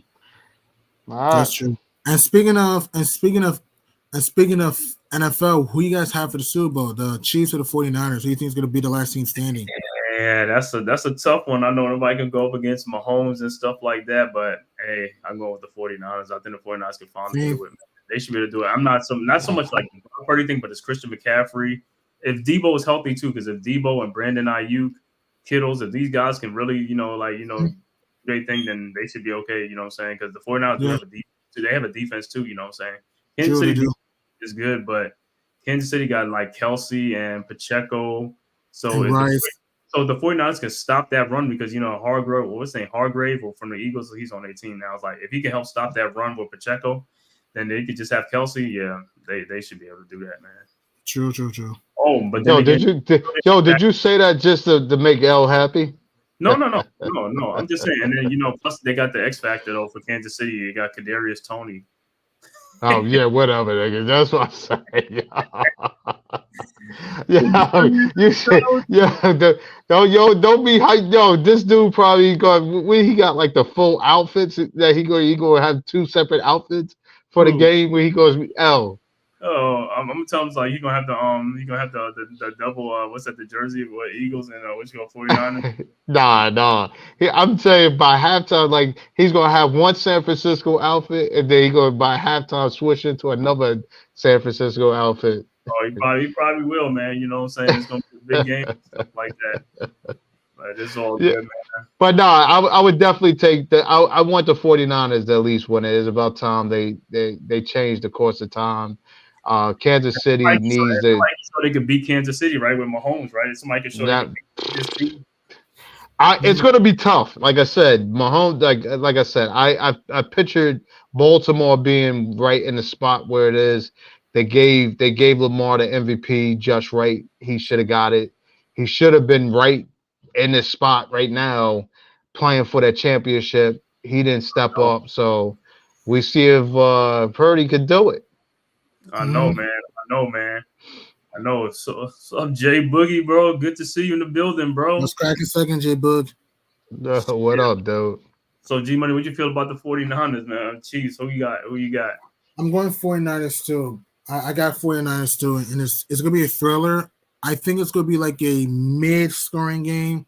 I think, and this is also a big game for Kyle Shanahan to redeem himself to what happened years ago with the 20-3. Collapse against the Pats. So I think the 49ers will win this game in a thriller. I'm looking forward to this. Right. Stop the running game. Stop Rice. Stop Pacheco. Watch out for Kelsey. And they got the linebackers too for Kelsey too. They got Fred Warner and Kimball too. Fred Warner's a good linebacker, and Kinlaw, you know, he's like the Draymond Green of football. You know what I'm saying? Mm-hmm. He brings his physicality and stuff like that. So we'll see. It should be a good game. But if the Chiefs beat them, man, I'll be like, man, here we go again. But hey, you got to give them boys their props, man. You know what I'm saying? That boy Mm-hmm. shines when the lights are bright. Patrick Mahomes and them step up, man. So I want to see if the 49ers could do their thing. You know what I'm saying? This go around because they was in the championship game about a year or 2 years ago. 2 years ago. No, Yeah, they won the Super Bowl last year. They won the Super Bowl last year. Are you talking about the 49ers? 49ers. It was 2 years ago. No, last year. They lost to the Eagles last year in the championship game. Conference champ. They got smoked by the Eagles last year. No. I'm talking about 2 years ago when they was playing for the Super Bowl. I think it was. 2 years ago. They lost to the Rams. Yeah. To the Rams, yeah. So yeah, they got to come around and do it, man. Yeah, last year they had like all their quarterbacks was out last year. You know what I'm saying? So I know they was going to playoff game. They was down to their fourth string quarterback and whatever it was. So that's why they, when they played the Eagles this year, they told them like, we was going to come get y'all, and they came and got them. You know what I'm saying? But hey, that's why they play the games, man. Like I said, but I think the 49ers should do it. If the Chiefs win, I'm not going to be surprised. You know what I'm saying? Mm-hmm. The only thing is going to be is, next season, you know what I'm saying, there's like a draft that's coming up and all this type of stuff, coming up, man. But like I said with the Knicks, man, hey, man, let's just let the good times roll with the Knicks, man. I'm happy, you know what I'm saying? Get these guys healthy. That's the main thing, get healthy and see what we can do, man, against these top three teams. Because the other guys, I mean, Miami, the other teams on the bottom, Miami, Atlanta, Indiana, Orlando beat us like what this year already. I'm not much worried about them. Yeah. Right. After being up on them too. Yeah. That was another thing. But like I said, everything goes now. You know how I figure now. Everything goes like towards the end of the season, like because when Julius get back, if he gets back, it's like he still got to work himself back into game shit. You know what I'm saying? Because they missing all these games to get back in the flow and stuff. So by the end of the season, towards the playoffs, it's like I want to see these guys to start peaking like the way they was just doing before they got injuries. Before the injuries, we're gonna be right, man. Just gotta get these guys fine-tuned, and then by that time, Alex Burke and Bogdanovich in that second unit, they should be acclimated and stuff like that. You know what I'm saying? So that's why I really want to watch the game tomorrow, the Pacers game, and see how they do tomorrow. You know what I'm saying? They should be playing tomorrow. Well, don't put too much pressure on them coming in, dude. So no. You know what I mean? Because again, that's right. Because again, I'm not looking for the win. I'm looking for just a healthy, hard fought game, just to see where we stand. That's all. Yeah, bro. I know. That's what I'm saying, man. I know. That's what I'm saying. I'm just like, yo, this is crazy, man. Yo, who would have thought, man? After last year, it's like, yo, the way the way the season is starting out is like, this is like, we was like up and down. But I mean, we still a playoff team. But then it's like, yo, but then when they made this trade and stuff like that, it's like we started turning around. Because I mean, what we like 15-5 since the trades? Oh, 15-4-3. Yeah, 16, something like that. Because we done lost these last couple because of injuries. I mean, injuries is the only thing because we probably could have been like 19-2 or something like that. How the Cavs, the Cavs are now what they won 16 or 17 of the last 18 games. Yeah, 16 of the last 17. Yeah. Yeah, because they're healthy now. You know what I'm saying? Garland is back. Mobley's back now. You know what I'm saying? So, yeah. Well, we'll see what happens. We'll see what happens. Also, the All-Star game is next weekend, right? I think it's next week. Yeah, next weekend. Yeah. So we'll see it, man. And you guys got any final words to say, man, before we get up out of here, man? Yo, salute to you fellas, man. Being the diehard Knicks fans. Let's get this thing going. See you at the goddamn parade. Hopefully. Yo, let's get this parade going. Right. One, nice to meet you, D. Nice to see you again, S. God. By the way, D, I have my number in the private chat if you want it. I got you, dude. Thanks. Nice to meet you, man. Nice to see you again, S. God. I mean, for the Knicks, it's all hands on deck. Everyone just got to just buy into the system. Just hold the ship though until we get our reinforcements back, and hopefully we turn up in us come playoff time. Go New York, go. That's right, please man. Smash the likes. Please smash the likes too, please. Smash the likes and subscribe button, man. Also, let me shout out the chat, man. Salute to Knicks are nice for coming through. Rod the Aces, Hawkeye guy for coming through. You know what I'm saying? And also my boy Jay Boogie the closer, you know what I'm saying? Thanks for coming through, and thanks you guys for watching, man. Please hit that like and subscribe button and share also, and we'll see you next time. All right. All right. Peace, fellas. Peace.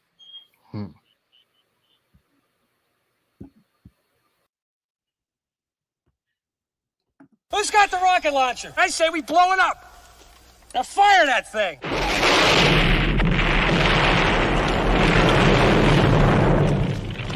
It's for the city of sports, playing with a giant Nick. With my man S. God. That's him. You feel the vibe? That's me. We going live. That's us. That like button shared, you been subscribed. Stadium. That MetLife, Big Blue, home of the Braves. Yeah. That turnpike, you can see that's where the games play. NFL one day, then it's the NBA. Madison Square Garden, that's where the Knicks play. This that NY Logan, no it don't get broken. Legalized mean this shit smoking. I'm on topic, dropping another episode. The game winner, trade, maybe a field goal. Everybody right now doing the wave. You tune in the show called TheMan-Cave. I see the chat, they always doing their thing. Big views, 85-inch screen. The game's on, you rush and bleed. Remain calm, you on the road and chill. Do the watch along. The show's on, the host, you know it's S-God. It's no telling the panel filled with guest stars. You're now rocking with the voice, you know who it is. It's your boy J Boogie. You're now rocking with my man S-God. I support him to the fullest, you heard? My man Mike Blaze. This is Alter Productions. What that mean? We about to alter everything that's playing.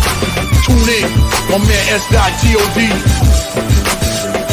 Support the show. Subscribe, share it. Most importantly, hit that like button.